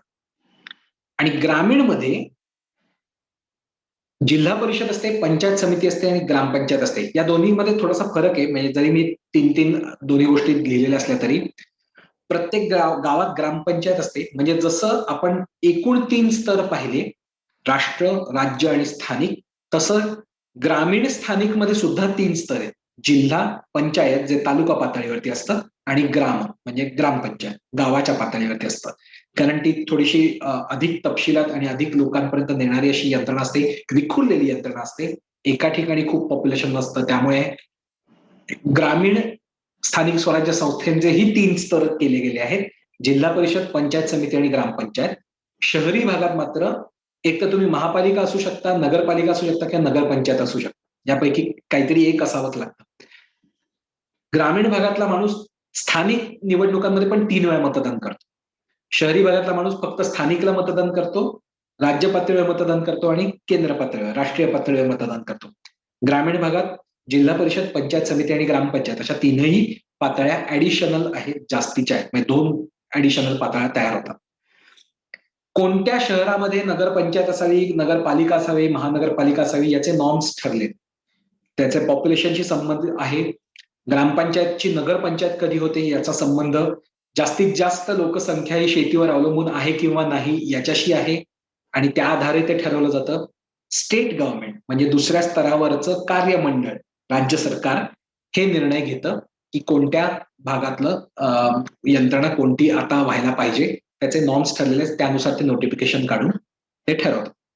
आपण पुण्यामध्ये असल्यामुळे बहुसंख्य लोक अर्बन भागातले असल्यामुळे, अर्बन भागात काम करत असल्यामुळे, परिवर्तन हे अर्बन भागात काम करत असल्यामुळे शहरी स्थानिक स्वराज्य संस्थेवर फोकस करणार आहोत आणि त्यातही महापालिकेवरती फोकस करणार आहोत. महापालिका कशी चालते, कशा पद्धतीने काम करते, इकडे आपण लक्ष देणार आहोत. आता महापालिका पद्धतीमध्ये 2 प्रकार आहेत. त्यातली पहिली पद्धत आहे ती महापौर पद्धत.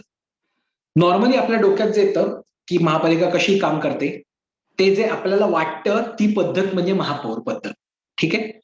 ती महापौर पद्धत कशी असते, तर लोकांनी थेट निवडलेली मुख्य सभा बनते.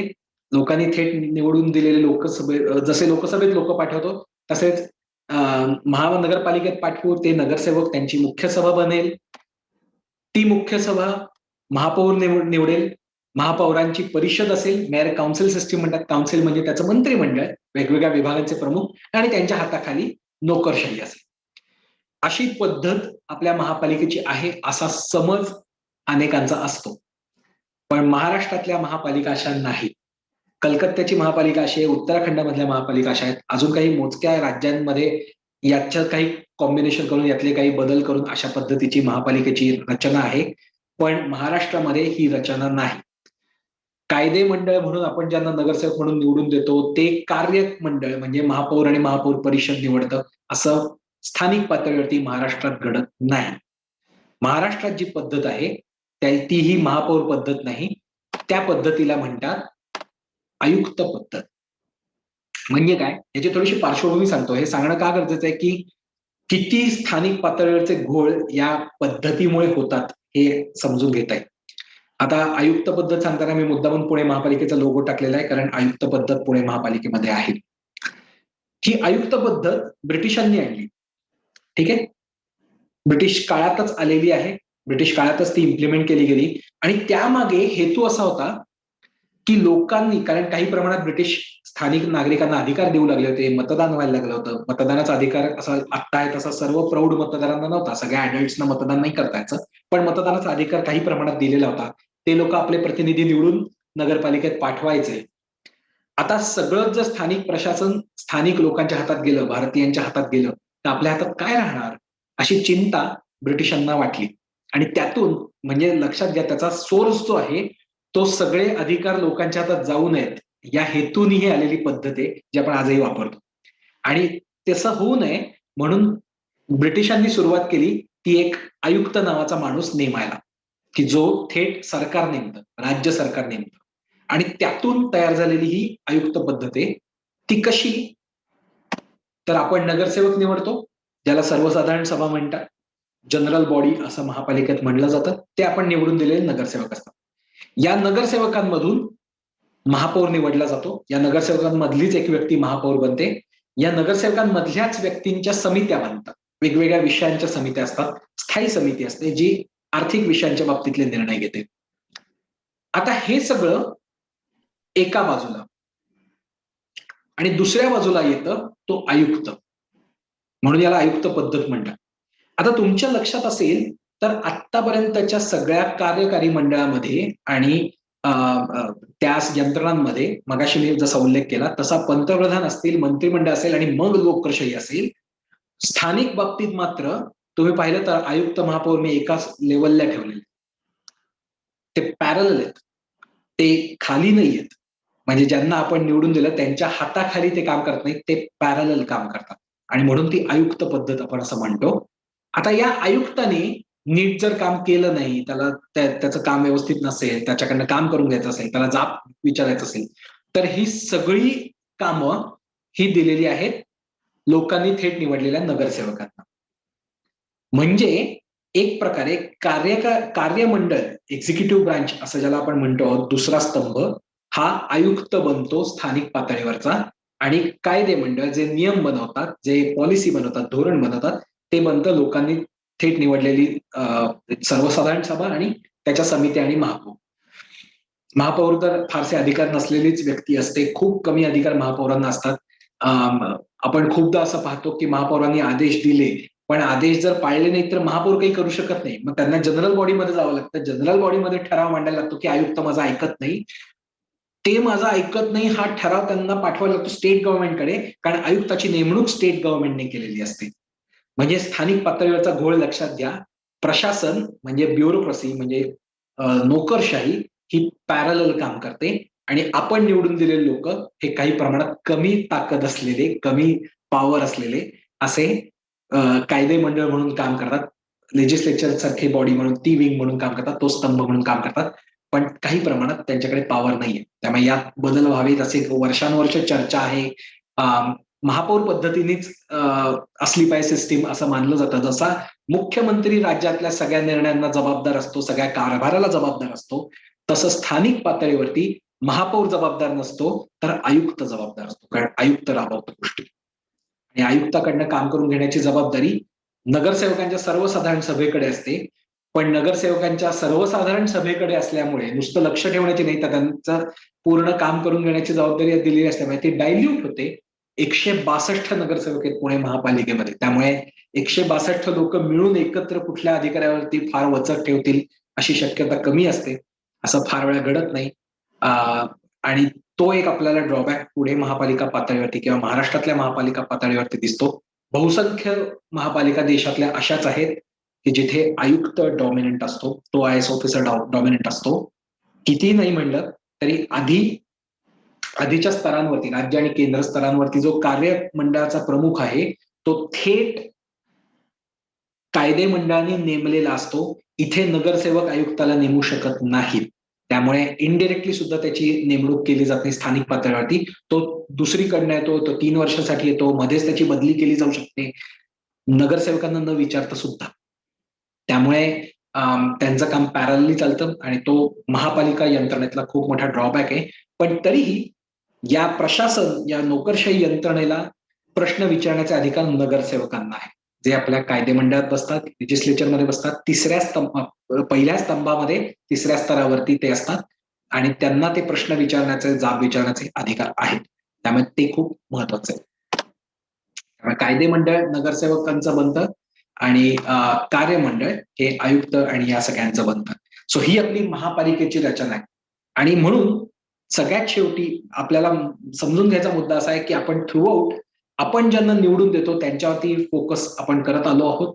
तसंच आपण नगरसेवकांवरती फोकस करतो, कारण त्यांच्या हातात अधिकार आहेत जाब विचारण्याचे, प्रश्न विचारण्याचे आणि त्यांच्या कामाचं इव्हॅल्युएशन करण्याचेही अधिकार नगरसेवकांकडे आहेत. आपण नोकरशाहीचं जाब विचारण्यात अर्थ नसतो, कारण नोकरशाही वरती जे असतात त्यांनाच विचारलं पाहिजे, ज्यांना आपण नेमलं त्यांना विचारलं पाहिजे, आणि त्यामुळे नगरसेवकांवरती आपण फोकस करतो. सगळ्यात शेवटी पुन्हा एकदा ही सगळ्यात महत्वाची स्लाइड की जी आपण लक्षात ठेवलीच पाहिजे, आपली 3x3 ची लोकशाही तीन स्तंभ, कायदे मंडळ, कार्यमंडळ, न्यायमंडळ, तीन स्तर, केंद्र, राज्य, स्थानिक. आता जेव्हा आपण ह्या सगळा आपलं आजचं सेशन घेण्याचं सगळ्यात महत्वाचं कारण असं होतं की आपल्याला असं दिसतं की काहीतरी प्रॉब्लेम आहे आणि मग कुठे आपण जाऊन तक्रार करायची, काय करायचं, कोणाला सांगायचं, हा प्रश्न जेव्हा पडतो तेव्हा कसं जायचं, त्याच्यासाठी हे जे आपण टेबल तयार केलेलं आहे ते महत्वाचं आहे.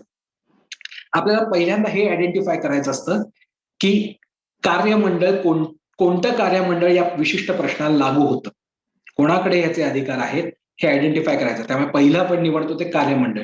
जर रस्ते, पाणी असे स्थानिक प्रश्न असतील तर आपल्याला स्थानिक अधिकाऱ्याकडे जायला पाहिजे, स्थानिक अधिकाऱ्याकडे तक्रार केली पाहिजे की हे दुरुस्त करा.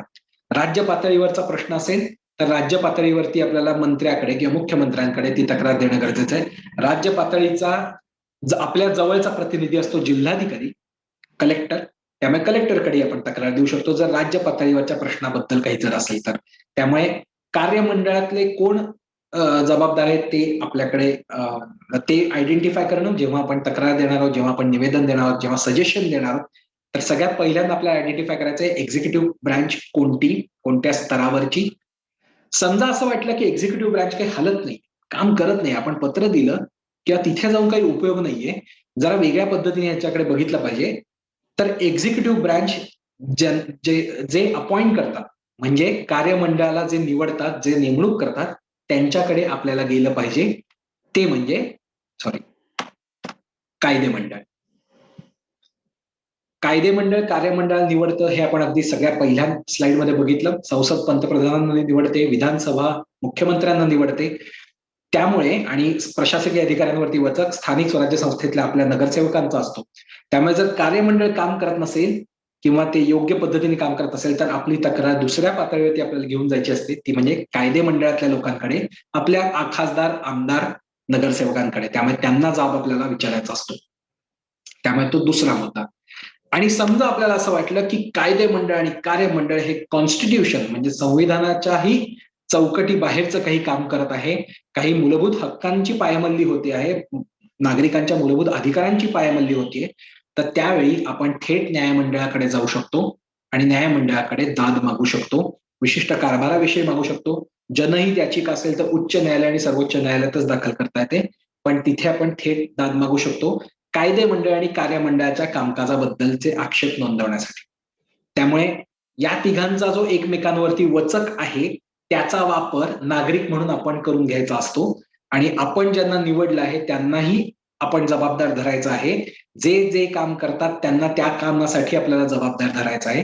त्यामुळे सगळ्यात पहिला फोकस आपल्याला द्यायचा आहे तो कार्यमंडळावरती, मग आपण जाणार आहोत कायदे मंडळाकडे फोकस करायला, आणि कायदे मंडळ जर त्याचं काम नीट करत नाहीये असं आपल्या लक्षात आलं किंवा कार्यमंडळ त्याचं काम नीट करत नाहीये तर आपण न्यायमंडळाकडे सुद्धा दाद मागू शकतो.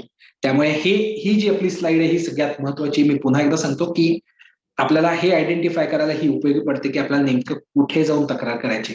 तीन स्तर, तीन स्तंभ यापैकी आपल्याला नेमकी कुठे तक्रार द्यायची. आपण जर म्हणलं की पंतप्रधान मोदींचा मला हा निर्णय मंजूर नाही असं म्हणत आपण आमदाराला पत्र दिलं, विधानसभेत बसणाऱ्या आमदाराला पत्र दिलं, तर त्याचा काहीच उपयोग नाही, कारण विधानसभा ही दुसऱ्या स्तरावरची कायदे मंडळातली गोष्ट आहे आणि त्याचा काहीच उपयोग होऊ शकत नाही. आपल्याला कार्यमंडळ जे केंद्र पातळीवरचं आहे तिथेच दिलं पाहिजे. कार्यमंडळ केंद्र पातळीवरचं आहे, त्यांनी जर रिस्पॉन्ड केलं नाही तर कायदे मंडळात जे आपले प्रतिनिधी आपण निवडून दिले आहेत म्हणजे आपले खासदार संसदेत बसलेले, त्यांच्याकडे आपण दिलं पाहिजे की तुम्ही आमचा मुद्दा कार्यामंडळासमोर मांडा, म्हणजेच सरकारसमोर मांडा आणि जाब विचारा. आणि ते करतायत की नाही हे आपण जेव्हा तपासतो तेव्हा आपण गेल्या 2 वर्षांपासून जे बनवतोय ते खासदार रिपोर्ट कार्ड, की खासदार हे काम करतायत का, सरकारला जाब विचारण्याचं, सरकारचं काम नीट तपासण्याचं आणि सरकार निवडतात तर त्या कायदे ते बनवत आहेत का, अशा सगळ्या गोष्टींचं आपण जेव्हा लेखाजोखा घेतो तेव्हा ते कायदे मंडळात आपण निवडून दिलेल्या लोकांचं तपासणी करतो. सो आपल्याला ते समजून घेणं गरजेचं आहे की आपल्याला कुठल्या पातळीवरची तक्रार कुठे द्यायची, त्या दृष्टीने 3x3 ची आपली ही लोकशाही आणि ही व्यवस्था समजून घेणं गरजेचं आहे. धन्यवाद. माझं संपलेलं आहे छोटंसं हे प्रेझेंटेशन. सो आता तुमचे जर काही प्रश्न असतील तर ते आपण घेऊया आणि मला सांगायच्या त्या गोष्टी इथे मेजरली संपलेल्या आहेत. आणि मग शेवटी आपण हवं तर प्रश्नोत्तरांमध्येच गोष्टी पुढे कंटिन्यू करूया.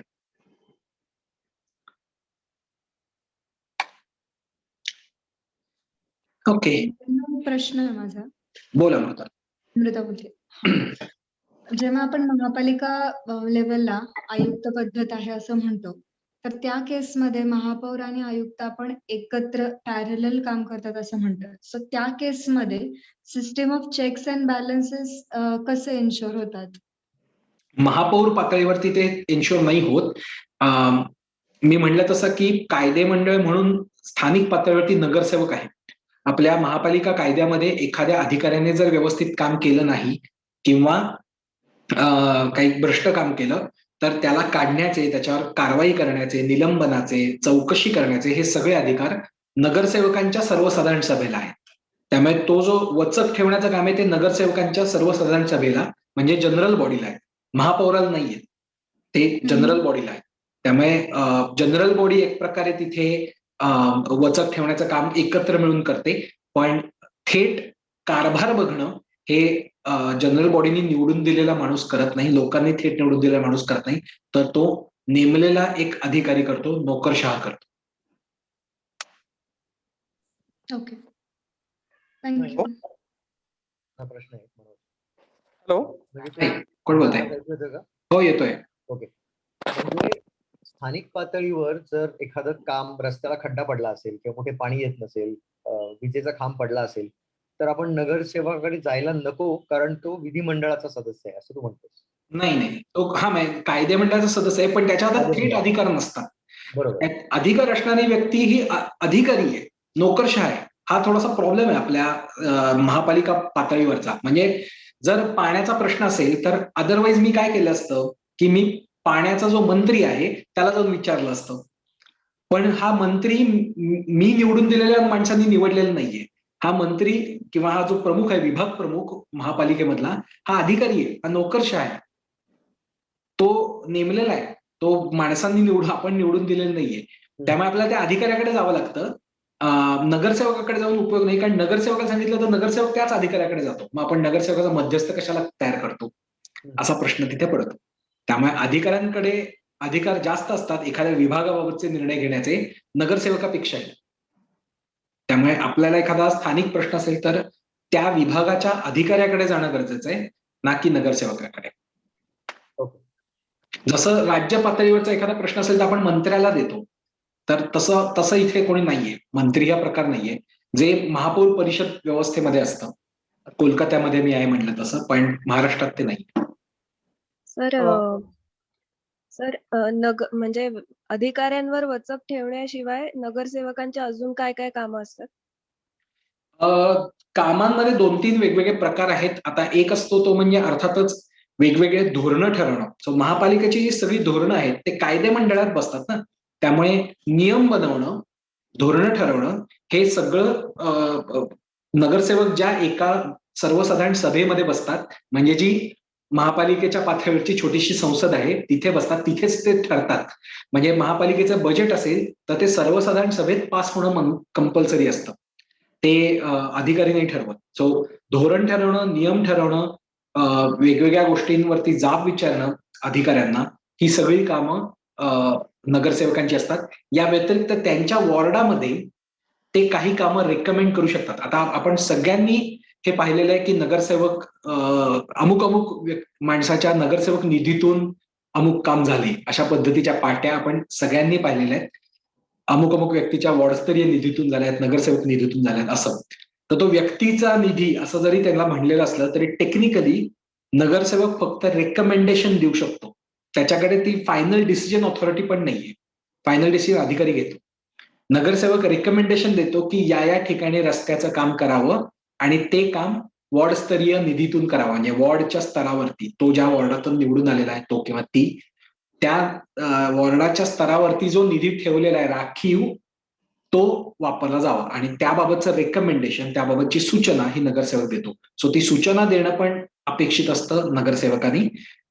तो निधी अशासाठी ठेवलेला असतो की स्थानिक पातळीवरती काय बरं प्रश्न असेल, अचानक काही प्रश्न आला, अचानक काही प्रॉब्लेम आला तर महापालिकेच्या मुख्य बजेटमध्ये याची तरतूद असली पाहिजे, याच्यासाठीचा निधी, याच्यासाठीचे पैसे राखीव ठेवलेले असले पाहिजेत आणि अचानक येणाऱ्या प्रश्नांना असं व्हायला नको की बाकी आता पैसे नाहीये, बाकी ठिकाणी प्रायोरिटी आहे म्हणून तुमचा फुटपाथ तुटलेल्याच अवस्थेत राहिला तरी ठीक आहे, असं पूर्ण शहराच्या पातळीवर निर्णय होऊ नये आणि स्थानिक पातळीवरचे प्रश्न स्थानिक पातळीवर सोडवले जावेत म्हणून तो नगरसेवकाच्या रेकमेंडेशननी वापरला जाणारा निधी आहे. सो तो वापरणं, त्याबद्दलचं रेकमेंडेशन देणं हे नगरसेवकाचं पुढचं काम आहे. जसं मुख्य सभेमध्ये बसून धोरण ठरवणं आणि प्रशासनाला म्हणजे अधिकाऱ्यांना जाब विचारणं, लेखी प्रश्न विचारणं हे सगळं त्यामध्ये येतं. आपण काही वर्षांपूर्वी जेव्हा नगरसेवक रिपोर्ट कार्ड केलं होतं तेव्हा 152 नगरसेवक पुणे महापालिकेत होते. त्यातले 111 नगरसेवक असे होते की ज्यांनी त्यांच्या पूर्ण कार्यकाळामध्ये एकही प्रश्न सभागृहात विचारला नव्हता. म्हणजे सरकारला जाब विचारणं हे जे अत्यंत महत्वाचं काम कायदे मंडळाचं असतं ते करत नव्हते. कारण कार्यमंडळ स्थानिक पातळीवरती जर प्रशासन असेल, अधिकारी असतील तर त्यांना जाब विचारण्याचं काम नगरसेवकाचं आहे आणि ते करत नव्हते. तर ते अचानक आपल्याच रिपोर्ट कार्डमध्ये दिसून आलं. तर अशा पद्धतीचं त्यांचं काम नगरसेवकांचं आहे. जाब विचारणं, स्थानिक पातळीवरती रेकमेंडेशन देणं कामांची आणि वेगवेगळी धोरणं ठरवणं, वेगवेगळ्या पद्धतीचं पॉलिसीज आणि रूल्स ठरवणं. मग आता पे अँड पार्क करायचं का नाही पुणे शहरामध्ये हे धोरण आहे. याबाबतचं काही प्रस्ताव आयुक्त देऊ शकतो की असं असलं पाहिजे. जसं सरकार संसदेमध्ये कायदा पाठवतं की हा पास करा, हा कायदा आपल्याला इम्प्लिमेंट करायचा आहे, तसं आयुक्तही सर्वसाधारण सभेकडे एखादं धोरण, एखादं प्रस्ताव पाठवतो, पण तो पास मात्र सर्वसाधारण सभेमध्ये म्हणजे जनरल बॉडीमध्ये बसलेल्या नगरसेवकांनीच करणं अपेक्षित असतं, त्यांनाच तो करायचा असतो. हॅलो, तन्मय सौरभ बोलतोय. बोल. हा, ऍक्च्युली मला तोच प्रश्न होता. आयुक्तांचा थोडासा रोल्स अँड रिस्पॉन्सिबिलिटी बद्दल माझा थोडासा प्रश्न होता, पण पार्शली आता थोडासा आन्सर मिळालाय मला. तर आयुक्त जरा दैनंदिन कारभाराच्या बाबतीत सर्वेसर्वा असतो महापालिका पातळीवरती. तो ठरवतो. जसा मुख्यमंत्री राज्याबाबतचे सगळे निर्णय घेतात, मुख्यमंत्री आणि त्यांचं मंत्रिमंडळ, पंतप्रधान आणि त्यांचं मंत्रिमंडळ हे देशासाठीचे निर्णय घेतात, तसं आयुक्त आणि त्यांचे अधिकारी हे दैनंदिन कारभाराच्या बाबतीतले सगळे निर्णय घेतात. त्यामुळे कार्यमंडळाचा प्रमुख हा आयुक्त बनतो आपोआप इफेक्टिव्हली आणि तोच ते निर्णय घेत असतो. त्यामुळे आयुक्ताचे अधिकार खूप जास्त आहेत. कोणत्याही एका व्यक्तीला महापालिकेच्या रचनेमध्ये एवढे अधिकार नाहीयेत आणि तो आपण मतदारांनी निवडून दिलेला नसतो, मतदारांनी निवडून दिलेल्या लोकांनी नेमलेला पण नसतो. त्यामुळे तो फारच काय म्हणता येईल अति जास्त अप्रत्यक्ष पद्धतीने नेमलेला व्यक्ती असतो आणि त्यामुळेच उत्तरदायित्व राहत नाही. जितकं माणसांपासनं, मतदारांपासनं, नागरिकांपासनं सरकार लांब जातं तितकी आन्सरेबिलिटी, उत्तरदायित्व कमी होतं. आणि म्हणून आपण पहिल्यांदा पाहिलं की सत्तेचं जसं सेपरेशन महत्वाचं आहे तसं विकेंद्रीकरण पण महत्वाचं आहे. जो सत्तेत आहे, जी व्यक्ती सत्तेत आहे, जी यंत्रणा आहे सत्तेची, ती माणसांच्या जवळ असली पाहिजे. ती थेट निवडलेली असली तरी चालेल किंवा ती भौगोलिकदृष्ट्या सुद्धा जवळ असणं गरजेचं आहे. आणि ती थेट किंवा एका अप्रत्यक्ष स्टेपनी निवडलेली असली तरी चालेल, पण ती जवळ असली पाहिजे. आयुक्ताच्या बाबतीत तसं होत नाही. आयुक्त हा आपण नेमलेले आमदार, आपल्या आमदारांनी नेमलेलं राज्य सरकारमध्ये नेमला गेलेला अर्बन डेव्हलपमेंट मिनिस्टर आणि अर्बन डेव्हलपमेंट मिनिस्टरचा निघणारा आदेशानुसार नेमला गेलेला आयुक्त अशा खूप लांबच्या पाथनी, लांबच्या रस्त्याने आपल्या शहरामध्ये येतो आणि त्यामुळे उत्तरदायित्व राहत नाही त्याचं इथल्या नागरिकांप्रती. सो तो खूप मोठा प्रॉब्लेम तयार होतो इथल्या सिस्टीममध्ये. पण आयुक्ताकडे प्रचंड पॉवर असते महापालिका पातळीवरती आत्ताच्या आपल्या सिस्टीममध्ये. दादा मला ऐकू येतं का? हो, बोल बनी. हा, मला ऍक्च्युली सरकार या ढोबळ मानाने वापरल्या जाणाऱ्या शब्दाबद्दलच ऍक्च्युली एक शंका आहे. म्हणजे जेव्हा आपण असं म्हणतो की कायदे मंडळ, तिन्ही स्तरांवरचं कायदे मंडळाचं काम असं आहे की त्यांनी सरकारला जाब विचारणं. म्हणजे थोडक्यात सरकार हा ढोबळ मानाने आपण जेव्हा शब्द वापरतो तेव्हा तो कार्यमंडळातले जे कोण म्हणजे मग मंत्रिमंडळ किंवा पंतप्रधान आणि इन्क्लुडिंग नोकरशाही ह्याच्याविषयी आपण सरकार हा शब्द वापरतो का इव्हन ऍक्च्युली संसदेबद्दल बोलतानाही सामान्य माणूस ढोबळमानाने तिथे असणाऱ्या लोकांनाही सरकारच समजत असतो. हा एक भाग. आणि म्हणजे आता जो आपण महापालिका लेव्हलवरचा इम्बॅलन्स बघितला त्यातनं जर सोप्या शब्दात बोलायचं झालं तर ऍक्च्युली आयुक्त आणि ती जी अख्खी बॉडी आहे ते आपलं खरं तर सरकार आहे, की नगरसेवक. किंवा बरोबर. महापौर जे की असायला हवं आयडियली. तर मी बरोबर बोलतेय का चूक हे बरोबर, अगदी बरोबर, प्रश्नच नाही. करेक्ट तू मांडलेला आहेस. आपण सरकार म्हणतो तेव्हा कार्यमंडळच आपल्याला अपेक्षित असतं, पण बऱ्याचदा त्याच्यामध्ये कन्फ्युजन केलं जातं. म्हणूनच मी म्हटलं की इन जनरल माणसाच्या इतिहासात बघितलं तर सरकारची ही 3 कामं आहेत. पण सरकार या 3 कामांना आपण डिवाइड केलेलं आहे आणि सरकार हे दैनंदिन एक्झिक्युशनचं काम आहे, त्याला आपण सरकार म्हणतो. म्हणजे पंतप्रधान, मुख्यमंत्री आणि स्थानिक पातळीवरती तू म्हणलीस तसं आयुक्त बनलेलं आहे. आणि कायदे मंडळ हे वेगळं बनतं आणि न्याय मंडळ हे तिसरा स्तंभ अजून वेगळा बनतो. त्यामुळे ढोबळपणे म्हणताना सरकार असं म्हणतो ते इज इक्वल टू कार्यमंडळ, एक्झिक्युटिव्ह ब्रांच. शिवम, तू प्रश्न काहीतरी विचार. हो. सर दादा मी नगरपालिकेत राहतो. तर हम्म. नगरपालिकेचे जे मुख्य कार्यकारी अधिकारी असतात, जसे आणि जिल्हा परिषदचे जे मुख्य कार्यकारी अधिकारी असतात, तेच आयुक्तासारखे जसे महापौरला पॅरलल आहे, ते जिल्हा परिषद अध्यक्षाला पॅरलल असतात का? नगर अध्यक्षाला पॅरलल असतात का? Correct, correct. सीईओ जो जिल्हा परिषदेचा असतो किंवा नगरपालिकेचा असतो, तो आयुक्तासारखाच काम करतो आणि तो त्यालाच पॅरलल असतो. आणि जिल्हा परिषदेचा अध्यक्ष जो असतो, जो लोकांमधून निवडून दिलेले जिल्हा परिषद सदस्यातनं निवडला जातो, तो महापौरासारखा असतो. सो तो नामधारी असतो. त्यांना थेट एक्झिक्युटिव्ह अधिकार नसतात, थेट रोजचं काम करण्याचे अधिकार नसतात. ते फक्त त्यांच्यावरती जिल्हा परिषदेचे सदस्य म्हणून वचक ठेवू शकतात. पण तो जो जिल्हा परिषदेचा सीई असतो, तो एक्झॅक्टली आयुक्तासारखाच खूप सारी पॉवर असलेला व्यक्ती असतो आणि त्या पद्धतीनेच काम करतो. ग्रामपंचायत पातळीवरती ग्रामसेवक असतो, की जो असंच काम करतो आयुक्तासारखा, ज्याच्याकडे खूप सारे पॉवर असते, अधिकारी असतात. पण ग्रामपंचायत पातळीवरती त्याचं एक्झिक्युशन तितकं वेडवाकडं होत नाही, कारण गाव छोटं असतं तुलनेने. आणि सरपंच आणि पंचायत मध्ये जे निवडून गेलेले प्रत्येक वॉर्डामध्ये गावातल्या जे सदस्य असतात, ग्रामपंचायत सदस्य असतात, त्यांची पण संख्या प्रचंड नसते. म्हणजे महापालिकेमध्ये जशी 150 किंवा मुंबईमध्ये 250 अशी जी प्रचंड संख्या आहे, तशी संख्या ग्रामपंचायत पातळीवर नसते. त्यामुळे तुलनेने हा इम्बॅलन्स छोट्या छोट्या पातळीवरती कमी दिसतो, ग्रामपंचायत पातळीवरती कमी दिसतो. पण जिल्हा परिषद पातळीवरती आणि शहर म्हणजे महापालिका, नगरपालिका पातळीवरती तो असतोच. आणि तिथलेही अधिकारी हे जास्त पॉवरफुल असतात, ना की एक एक सदस्य किंवा इव्हन महापौर किंवा जिल्हा परिषद अध्यक्ष. ओके दादा, थँक्यू. आणि दादा, जर का समोर आता माझ्या घरासमोरचा रस्ता पूर्ण दबलेला आहे, त्याबद्दल तक्रार करायची असली, तर नगरपालिकेचा जो कार्यकारी अधिकारी आहे त्याच्याकडे करावं लागणार की त्याच्याकडे नगरसेवकाकडे? करावं. आणि त्याच्याही खाली म्हणजे तो सगळ्यात वरचा अधिकारी आहे ना, तर त्याच्या हाताखाली पथ विभागाचा एक अधिकारी असेल, तर त्याच्याकडे ती तक्रार पहिली करावी.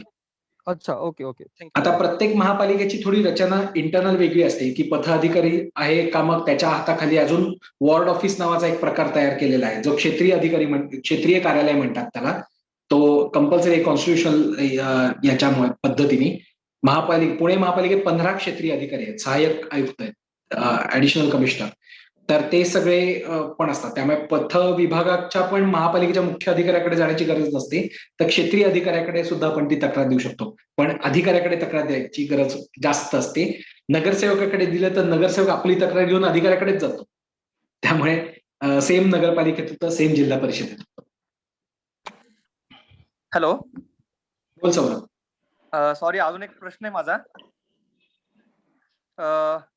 बेसिकली आता म्हणजे मी ज्या वॉर्डमध्ये राहतो, वॉर्ड स्तरीय आता काय नक्की आपले लाईक प्लॅन्स आहेत, किंवा आता आपल्या जो नगरसेवक आहे त्याच्याकडे निधी किती उपलब्ध आहे?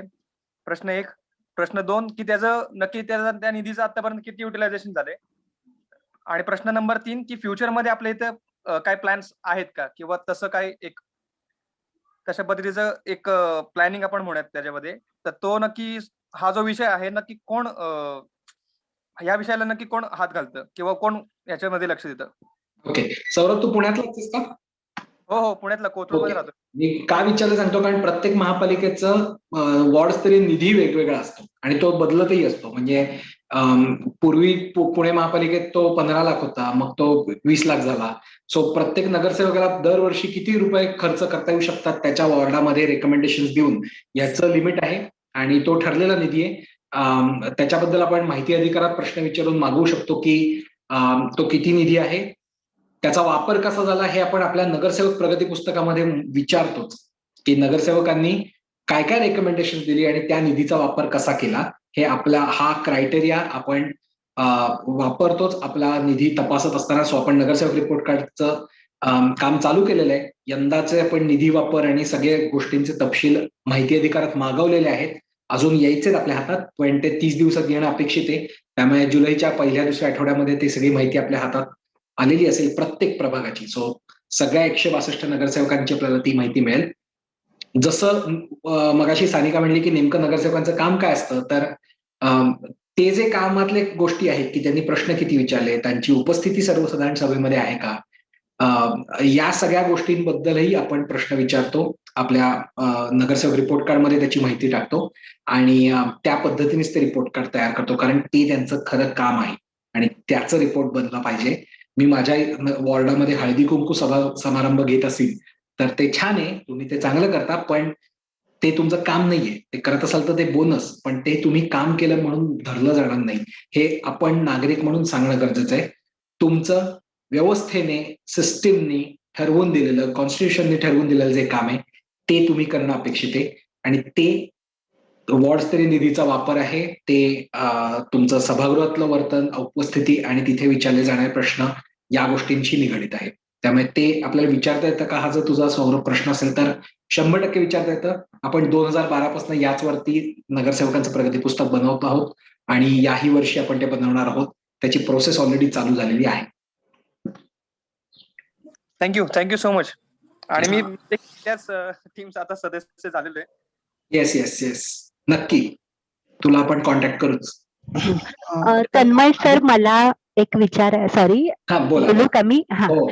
तर आपण जसं आरटीआयच्या अंतर्गत आता म्हणाला, तर ते थोडंसं सांगू शकाल का, की जर मला एखाद्या म्हणजे माहिती मागवायची असेल विभागाकडून, तर मी कशी जाऊ शकते, किंवा अर्ज म्हणा किंवा थोडीशी माहिती? मी सांगतो, आजचा आपला विषय नाहीये खरं तर, पण पटकन सांगतो. आपण गेल्याच काही दिवसापूर्वीच माहिती अधिकाराचं पूर्ण वर्कशॉप पण घेतलं होतं. तर माहितीचा अर्ज आपण कोणत्याही अधिकाऱ्याला करू शकतो, महापालिकेला करू शकतो, कोणताही भारतीय नागरिक करू शकतो, 10 रुपयात करू शकतो आणि एक बेसिक फॉर्मॅट आहे. आपण हवं असेल तर तो फॉर्मॅट यशच आपण एक तयार केला आहे ना फॉर्मॅट, की माहितीचा अर्ज करायचा आहे किंवा काय. हो. आपण काय करू की तो एक फॉर्म पण आपण तयार केला होता त्या वर्कशॉपच्या वेळी, की तुम्हाला कुठे माहिती विचारायची आहे ते भरा आणि मग आपण सगळे मिळून गाईड करू प्रत्येकाला आणि प्रत्यक्ष माहितीचा अर्ज फाईल करू. सो तो फॉर्मॅट आहे, तो आपण तुम्हाला देऊया, काहीच प्रॉब्लेम नाही. आणि तो कसा मिळेल मग फॉर्मॅट? म्हणजे मला हवा होता तो. मी कमेंट सेक्शन मध्ये टाकतो. Okay, thank you. ओके, अजून काही प्रश्न? तन्मय, आदित्य बोलतोय. रिलेटेड? हा आदित्य. आता आपण डिस्कशन मध्ये असं डिस्कस झालं की नगरसेवक हे फक्त रिकमेंड करू शकतात काम, बरोबर, आणि त्याचा निर्णय घ्यायचा पूर्ण अधिकार हा प्रशासकीय सेवेतील अधिकाऱ्यांना असतो. बरोबर. तर आपण नगरसेवक रिपोर्ट कार्ड मध्ये जो काही वॉर्ड स्तरीय निधी जो खर्च केलेला आहे, त्याच्या संदर्भात आपण फक्त नगरसेवकांनाच जबाबदार धरावं का त्या रेकमेंडेशन साठी ज्या अधिकाऱ्यांनी परमिशन दिली आहे त्यांनाही जबाबदार धरण्यात यावं? कारण मागच्या नगरसेवक रिपोर्ट कार्ड मध्ये जसं तू म्हणालास की बराचसा निधी हा फक्त पेवर ब्लॉक चेंज करणं, बाकडे बसवणं, ज्यूटच्या बॅग वाटप करणं, याच्यावरती जास्त खर्च केलेला गेलेला दिसतो. तर मग याच्यावरती जो निर्बंध आहेत ते अधिकारी ठेवतात का नगरसेवक ठेवतात? म्हणजे यातलं जबाबदार कोणाला धरायचं? सो याच्यावरती का आपण नगरसेवकांना जबाबदार धरतो ते सांगतो, की टेक्निकली जरी रेकमेंडेशन असं म्हणलं असलं तरी ते कोणत्या आधारावर नाकारायचं हे ठरलेलं आहे आणि ते फक्त त्याची गाईडलाईन आहे की वॉर्डस्तरीय निधीमध्ये कोणकोणती कामं करता येतात आणि कोणकोणत्या पद्धतीची करता येतात, किती किमतीची करता येतात, असे सगळी गाईडलाईन महापालिकेने ठरवलेली आहे. त्याच्या बाहेर असेल तरच अधिकारी नाकारतात, बाकी सगळं स्वीकारायला लागतं. सो रेकमेंडेशन्स आणि ती स्वीकारणं आणि त्याच्याबाबतचा अंतिम निर्णय जरी अधिकारी घेत असले तरी अधिकाऱ्यांचे हात बांधलेले नियमावलीने आणि ती नियमावली नगरसेवकांनीच बनवलेली आहे. त्यामुळे अधिकाऱ्यांच्या अंतिम स्वाक्षरी जरी असली त्या मान्यतेची, तरी ते रेकमेंडेशन जर त्या ठरलेल्या नियमात बसणार असेल तर ते अप्रूव्ह होतच आणि तेच इम्प्लिमेंट होतं. त्यामुळे पेवर ब्लॉक जास्तीत जास्त बसवले असतील किंवा बाकडी सगळ्यात जास्त बसवली असतील तर बाकडी ते त्या नियमांमध्ये बसतं, म्हणूनच ते अप्रूव्ह झालं आणि म्हणूनच ते नगरसेवकांच्याच काय म्हणतात खात्यावरती नोंदवलं गेलं पाहिजे, ना की अधिकाऱ्यांच्या. त्यामुळे अधिकाऱ्यांचं त्या बाबतीत तिथे अप्रुव्हलच्या बाबतीत हात लिमिटेड बांधलेले आहेत, काही प्रमाणात त्यांचं लिमिट्स आहेत त्यांच्या अधिकाराला, पण ते रिजेक्ट कधी करू शकतात तर नगरसेवक म्हणलं की हे जे 15 लाख रुपये आहे ते 15 लाख रुपयाचा आपण इथे एक मोठा पूल बांधून टाकू. तर कदाचित पूल तसा बांधता येत नाही, जे काही नियमावली आहे त्यानुसार, आणि अधिकारी म्हणतो की हे तुम्हाला बांधता येणार नाही कारण नियमावलीत हे बसत नाही आणि त्या दृष्टीने अधिकाऱ्याच्या हातात अधिकार असतात. पण त्या पलीकडे फारसे रेकमेंडेशन ती ऍक्सेप्टच होतात. फारच कमी, मी तर असं आजपर्यंत एकही रेकमेंडेशन पाहिलेलं नाही की जे नगरसेवकांनी केलं आणि अधिकाऱ्याला वाटलं की हे काय तुम्ही काम करताय, नाही मी मान्य करत, असं घडलेलं आहे. असं घडूच शकत नाही, घडतच नाही. म्हणजे थोडक्यात अधिकारी हा रबरी शिक्का असल्यासारखा आहे, त्याला उठवावंच लागतं. त्याला उठावं लागतं आणि त्याचे तो काय तो जो मंजुरी देणारा अधिकारी असतो तो बऱ्यापैकी खालच्या पातळीवरचा अधिकारी असतो ना हायरार्कीमध्ये. त्यामुळे तो काही नगरसेवकांच्या वाकड्यात जात नाही. तो नगरसेवकांना म्हणतो की अहो ते जरा नियमात बसवा ना. मग गंमत तुम्हाला सांगतो आता जाता आता की किती खर्चाचं काम करायचं याचं लिमिट असतं आणि अमुक खर्चाच्या वरती जर एकूण खर्च जाणार असेल अमुक लिमिटच्या, तर ते मुख्य सहाय्यक आयुक्त किंवा इतर वरचे अधिकारी यांच्यापर्यंत एस्केलेट होतं, त्यांच्यापर्यंत मंजुरीसाठी जातं. अशी पद्धत आहे, इंटरनल पद्धत आहे. तर ते वरच्या पातळीवर जाऊ नये आणि हे सगळं नगरसेवक आणि खालचे अधिकारी याच पातळीवर राहावं म्हणून गेल्या काही वर्षांमध्ये महापालिकेमध्ये अशी प्रथा पडली होती की मोठा 10 किलोमीटरचा समजा रस्ता असेल किंवा 5 किलोमीटरचा रस्ता असेल तर 1-1 किलोमीटरचे 5 कामांचे रस्ते दाखवायचे. मग एकच रस्ता 5 किलोमीटरचा करायचा आहे, पण ते एस्केलेट होऊ नये, ते जास्तीत जास्त लोकांपर्यंत जाऊ नये, जास्तीत जास्त उगीच ते वरच्या अधिकाऱ्यांपर्यंत तो प्रश्न मंजुरीला जाऊ नये आणि तो खालच्याच पातळीवरती मंजूर व्हावा म्हणून 5 वेगवेगळी कामं दाखवली जायची 5 किलोमीटरची, म्हणजे प्रत्येकी 1 किलोमीटरचं. रिसेंटली याच्यावरती चौकशी झाली महापालिकेमध्ये आणि त्यामुळे या सगळ्या प्रकारच्या कामांना ब्रेक लागलेला आहे आणि आता तरी तशी ती होत नाहीत असं म्हणतात तरी. नाही, कारण माझ्या माहितीप्रमाणे स्वारगेट ते कात्रजचा जो BRT रोड आहे त्याच्यामध्ये 5 का 6 कॉन्ट्रॅक्टर्स आहेत त्या तेवढ्या पट्ट्यामध्ये. पण ते वेगळं आहे. BRT हा परत आता महापालिका पातळीवरती सुद्धा क्षेत्रीय अधिकाऱ्याच्या अधिकारात किती गोष्टी आहेत आणि मुख्य बिल्डिंगमध्ये मुख्य अधिकारी आयुक्त यांच्या हातात कोणत्या गोष्टी आहेत हेही समजून घेणं गरजेचं आहे. सो BRT सारखे विषय आहेत ते महापालिका आणि महापालिकेने बनवलेल्या ज्या बॉडीज असतात म्हणजे PMPML सारखी बॉडी. आता कार्यमंडळ आपण असं जेव्हा म्हणलेलं आहे तेव्हा अनेक वेगवेगळ्या बॉडीज महापालिका किंवा कार्यमंडळ म्हणजे पंतप्रधान, राज्य सरकार आणि महापालिका हे बनवत असतं वेगवेगळी कामं करण्यासाठी. सो PMPML हे उत्तम उदाहरण आहे की ती एक कंपनी आहे की जी 2 महापालिका एकत्र येऊन त्यांनी ती कंपनी तयार केली, पिंपरी चिंचवड आणि पुणे महापालिका. सो ती एक स्वतंत्र बॉडी होते, पण ती PMPML ही बॉडी महापालिकेच्याच पैशावर चालते. महापालिकेचेच नगरसेवक हे तिथे संचालक म्हणून काम करतात, त्यामुळे उत्तरदायित्व महापालिकेपाशीच येतं आणि महापालिकेचीच ती एक यंत्रणा म्हणून काम करते. महापालिकेचा आयुक्त संचालक असतो PMPMLच्या बॉडीवरती, म्हणजे मुख्य संचालक वेगळा असतो पण संचालक मंडळावरती महापालिकेचा आयुक्त पण असतो. त्यामुळे वेगळी बॉडी जरी असली तरी ती महापालिकेचाच भाग असते एक प्रकारे आणि त्याच पद्धतीने काम करते. सो BRT सारखे प्रोजेक्ट हे PMPML आणि महापालिकेचे मुख्य सभा यातलं बजेट याच्यावरती अवलंबून असतात आणि ते मोठं बजेट असतं त्याचं आणि मग त्यात वेगवेगळ्या कामांसाठी काय त्यांनी किती कॉन्ट्रॅक्टर्स ठेवले हा तर एक वेगळा संशोधनाचा विषय आहे, त्यातले काय घोळ आहेत आणि कसं आहे. पण आत्ताच्या आपल्या विषयाच्या संबंधात समजून घ्यायचा मुद्दा असा की ते मोठं काम आहे, ते वॉर्डस्तरीय लेवलला न झालेलं काम आहे, ते शहर पातळीवर म्हणजे आयुक्त पातळीवर झालेलं काम आहे. त्यामुळे त्याची माहिती जर उद्या मागायची असेल तर ती आपल्याला मुख्य माणसाला, मुख्य कार्यमंडळाच्या माणसाला म्हणजे आयुक्ताला मागणं गरजेचं आहे आणि त्याच्या हाताखाली असलेल्या PMPML ला. त्याच्यामुळे हाताखाली थेट नसते पण तो ज्याचा भाग आहे त्या PMPML ला RTI आपल्याला करायला लागेल आणि त्यांच्याकडे ती माहिती मागायला लागेल आणि अर्थातच महापालिकेच्या रस्त्यावरती म्हणजे स्वारगेट ते कात्रज या महापालिकेच्या रस्त्यावरती काम झालेलं असल्यामुळे महापालिकेकडे ती माहिती मागायला लागेल. सो असं ते आपल्याला बघायला लागतं की कुठल्या स्तरावरती आणि कोणत्या व्यक्तीकडे आपल्याला आरटीआय करायची. नगरसेवकाला आरटीआय नाही करतात, कारण नगरसेवक कार्यमंडळच नाही, त्याला काय आरटीआय करणार आपण. आरटीआय आपण कार्यमंडळाकडे करतो, एक्झिक्युटिव्ह ब्रँचकडे करतो. बरोबर. सर माझा अजून एक प्रश्न होता. ती पोस्ट केलेली ना आता चॅट बॉक्स मध्ये. हा, सो चॅटबॉक्स मध्ये आता माझ्या मते यशस्वी मनोजनी आरटीआयचा टाकलाय का फॉर्म? हो हो हो. ओके, येस, गुगल फॉर्म टाकलेला आरटीआयचा आणि तो चॅटमध्ये टाकलेला आहे. सो ज्यांना ज्यांना आरटीआय रिलेटेड काही असेल तर ते तो फॉर्म वरती जा, क्लिक करा आणि मग आपण एकत्र मिळून सुद्धा तुम्हाला मदत करू आणि कशा पद्धतीने पुढे जायचं ते ठरवू.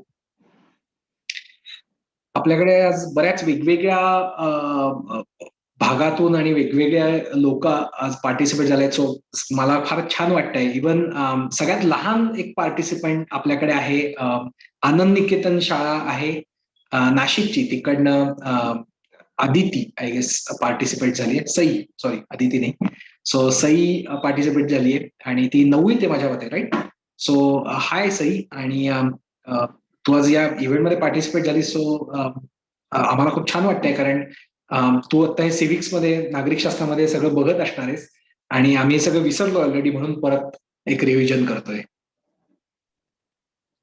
तन्मय, समृद्धी लहान आहे म्हणून एक 12वीतली स्टुडंट पण आहे आता. हो, हाय समृद्धी.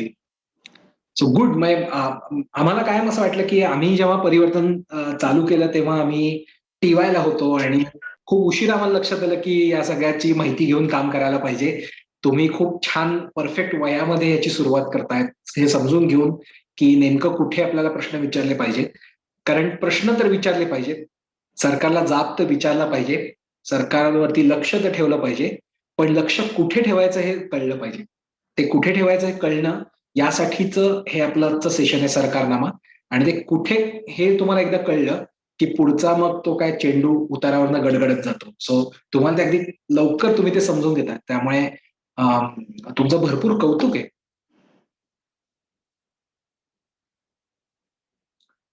अजून काही प्रश्न? मी मध्ये मिस केला, बहुतेक अशोकचा प्रश्न आहे, राईट टू रिकॉल किती व्यावहारिक आहे? माझा ओपिनियन विचारत असशील तर मला व्यक्तिशः ते फारसं व्यावहारिक वाटत नाही. आता राईट टू रिकॉल कुठेही अस्तित्वात नाही. प्रपोज असं आहे की जर एखाद्या भागातल्या मतदारांनी एकत्र मिळून काहीतरी प्रस्ताव पाठवला तर त्या नगरसेवकाला किंवा त्या लोकप्रतिनिधीला त्याचं पद सोडावं लागलं पाहिजे, अशा पद्धतीचा ते प्रस्ताव आहे. पण मला स्वतःला ते व्यावहारिक वाटत नाही. तुम्ही निवडून दिलेल्या माणसावरती, त्या आपल्या प्रतिनिधीवरती लक्ष ठेवण्यासाठी काय काय बरं करता येऊ शकतं, कशा पद्धतीने त्याच्यावरती आपण नजर ठेवावी, त्या व्यक्तीला आपण जाब विचारावा, याची टूल्स आहेत.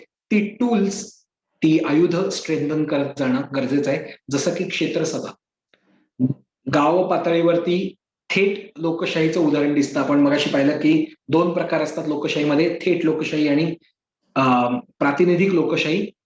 आपण आपले प्रतिनिधी म्हणजे नगरसेवक, आमदार, खासदार निवडून देतो, जे आपल्यासाठी निर्णय घेतात. ग्राम पातळीवरती सुद्धा प्रतिनिधी निवडून दिले जातात, पण काही बाबतीत ग्रामसभेमध्येच ते निर्णय घेतले जातात की एखाद्या विशिष्ट विषयातलं काय करायचं. आणि ग्रामसभा म्हणजे गावातले सगळे मतदार, आणि ते सगळे मतदार मिळून मत देतात, ते सगळे मतदार मिळून एखाद्या गोष्टीवरती निर्णय देतात आणि तिथे तो पास झाला तरच त्याची अंमलबजावणी होऊ शकते. तिथे तो नाही पास झाला तर त्याची अंमलबजावणी नाही होऊ शकत.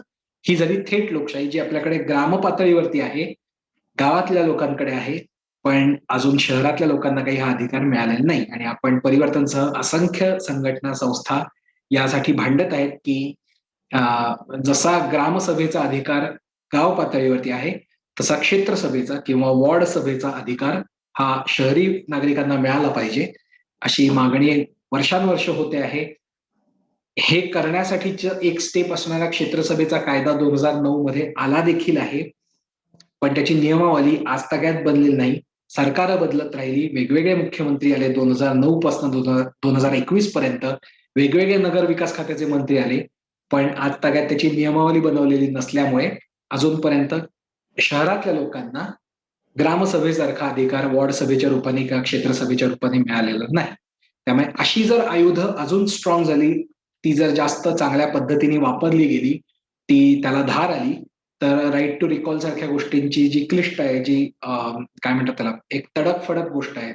आपण मगाशी म्हणलं की लोकशाही थोडीशी कपातला चहा बशीत ओतून थंड करून विचारपूर्वक करायची गोष्ट आहे. त्याला आडकाठी करणारी मला वाटते, कारण मी निवडून दिलं आणि त्याला आता काढून टाकलं. हायर अँड फायर पॉलिसी वाटते. तर तसं असू नये असं माझं व्यक्तिगत मत आहे. पण ही बाकीची गोष्ट असतील तर जास्त चांगल्या पद्धतीने आपण आपली व्यवस्था पुढे नेऊ शकतो. ओके, काही काही प्रश्न मला दिसत आहेत. एक महत्वाचा मुद्दा की जे नवीन सगळी लोक आलेली आहेत आणि पहिल्यांदाच परिवर्तनच्या कोणत्याही प्लॅटफॉर्मवरती आल्यात, तुम्हा सगळ्यांसाठी चॅटमध्ये अंकितानी एक आपला मेंबरशिप फॉर्म टाकलेला आहे. मेंबरशिप फॉर्म याचा अर्थ असा काही फार वेगळं काही फॉर्मॅलिटी नाहीये, पण सगळ्यांची माहिती परिवर्तनकडे असावी आणि तुम्हाला जर कॉन्टॅक्ट करायचा असेल तर कुठे कॉन्टॅक्ट करायचा, कोणत्या नंबरवर कॉन्टॅक्ट करायचा, हे कळण्यासाठीचा तो फॉर्म आहे. तर तो प्लीज भरून द्या. म्हणजे तुमचे काही स्किल सेट्स असतील तर तेही आम्हाला त्यातून कळतात. सो तो मेंबरशिप फॉर्म न विसरता भरून द्या, जे पर्टिक्युलरली पहिल्यांदाच या आपल्या सेशनला आले, परिवर्तनच्या कोणत्याही कार्यक्रमाला आले. त्यामुळे तो एडिट तो याच्यामध्ये आपल्या चॅटमध्ये टाकलेला आहे, त्यामुळे तो न विसरता भरा. ओके, ओके, कल्याणीचा प्रश्न नाहीये, जाताना बाय थँक्यू म्हटलं. Okay, thank you Kalyani. नगरसेवक रेकमेंड करत नाहीत तोपर्यंत अधिकारी त्या कामाचा निर्णय घेतच नाहीत का? नगरसेवक रेकमेंड करत नाही तोपर्यंत अधिकारी निर्णय घेत नाही, हे फक्त वॉर्डस्तरीय निधीच्या बाबतीत होतं, सरसकट सगळ्या बाबतीत नाही. औरंगाबादमध्ये कचरा प्रश्न खूप आहे असं सानिका म्हणते. तो जो कचरा प्रश्न आहे त्याच्यासाठी घनकचरा व्यवस्थापन विभागाचा अधिकारी जबाबदार आहे. त्यामुळे त्या अधिकाऱ्याला पत्र देणं गरजेचं आहे, त्याला सांगणं गरजेचं आहे. तो अधिकारीच जबाबदार आहे. प्रायमरी रिस्पॉन्सिबिलिटी, प्राथमिक जबाबदारी त्या अधिकाऱ्याची आणि आयुक्तांची आहे आणि त्यांना कामाला न लावल्याबद्दल नगरसेवकांच्या जनरल बॉडीची आहे. त्यामुळे प्राथमिक जबाबदारी अधिकारी आणि आयुक्त आणि काय म्हणता येईल दुसऱ्या स्तरावरची जबाबदारी ही आपले नगरसेवक, जे त्यांना ते काम करायला लावत नाहीये. त्यांच्या हातात आहे ना ते त्यांना जाब विचारू शकतात, ते त्यांना चौकशी करू शकतात त्यांच्या अकार्यक्षमतेची, ते त्यांना काढून टाकू शकतात, त्यांचं निलंबन करू शकतात. तर हे सगळे अधिकार नगरसेवकांना आहेत जर त्यांनी काम केलं नाही तर करण्याचे.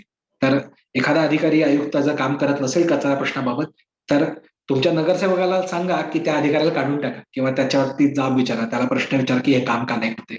सो तशा पद्धतीने ते पुढे जायला पाहिजे. Okay, all right. आधीचं सेशन कुठे पाहायला मिळेल? आपले आधीचं नेमकं आरटीआयचं वर्कशॉप रेकॉर्ड नाही होऊ शकलं, काहीतरी टेक्निकल इश्यू आला होता. पण त्या व्यतिरिक्त जे आपलं थॉट एक्सप्रेस झालं होतं डॉक्टर आनंद नाडकर्णी यांच्या बरोबरचं मेंटल हेल्थ रिलेटेड, कोविडमध्ये विशेषतः ते महत्वाचं होतं.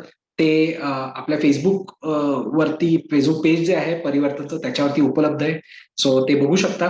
ते आजही व्हिडिओ तो उपलब्ध आहे. आपल्या युट्यूबवरती सुद्धा तो अवेलेबल आहे. त्यामुळे सगळीकडे हे व्हिडिओज आपले असणार आहेत.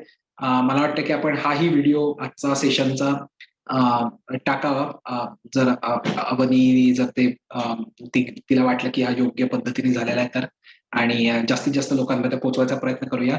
आपलं जे नाडकर्णी सरांबरोबरचं मेंटल हेल्थ रिलेटेड सेशन झालं त्याची लिंक आता अवनीने चॅटमध्ये सगळ्यांसाठी पाठवलेली. सो ती बघून घेऊ शकता. ऑलराईट, आय थिंक प्रश्न संपलेले आहेत सगळ्यांचे आणि आपण थांबूया मला असं वाटतं. थँक्यू सगळेजण, तुम्ही आलात.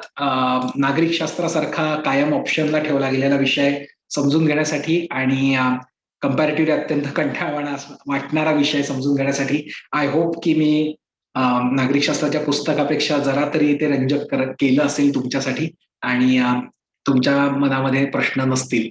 So thank you, thanks a lot. आणि न विसरता नवीन लोकांनी मेंबरशिप फॉर्म तो भरा आणि बाकी लिंक्स तुम्हाला दिलेल्याच आहेत, त्याचा वापर करा आणि टचमध्ये राहा. आपल्याला खूप सारं काम करायचं आहे, व्यवस्था परिवर्तन करायचं आहे. व्यवस्था समजून घेतलेली आहे, आता परिवर्तनाचं काम सुरू करू. धन्यवाद. Thank you thank you Tanmay. Thank you thank you दादा.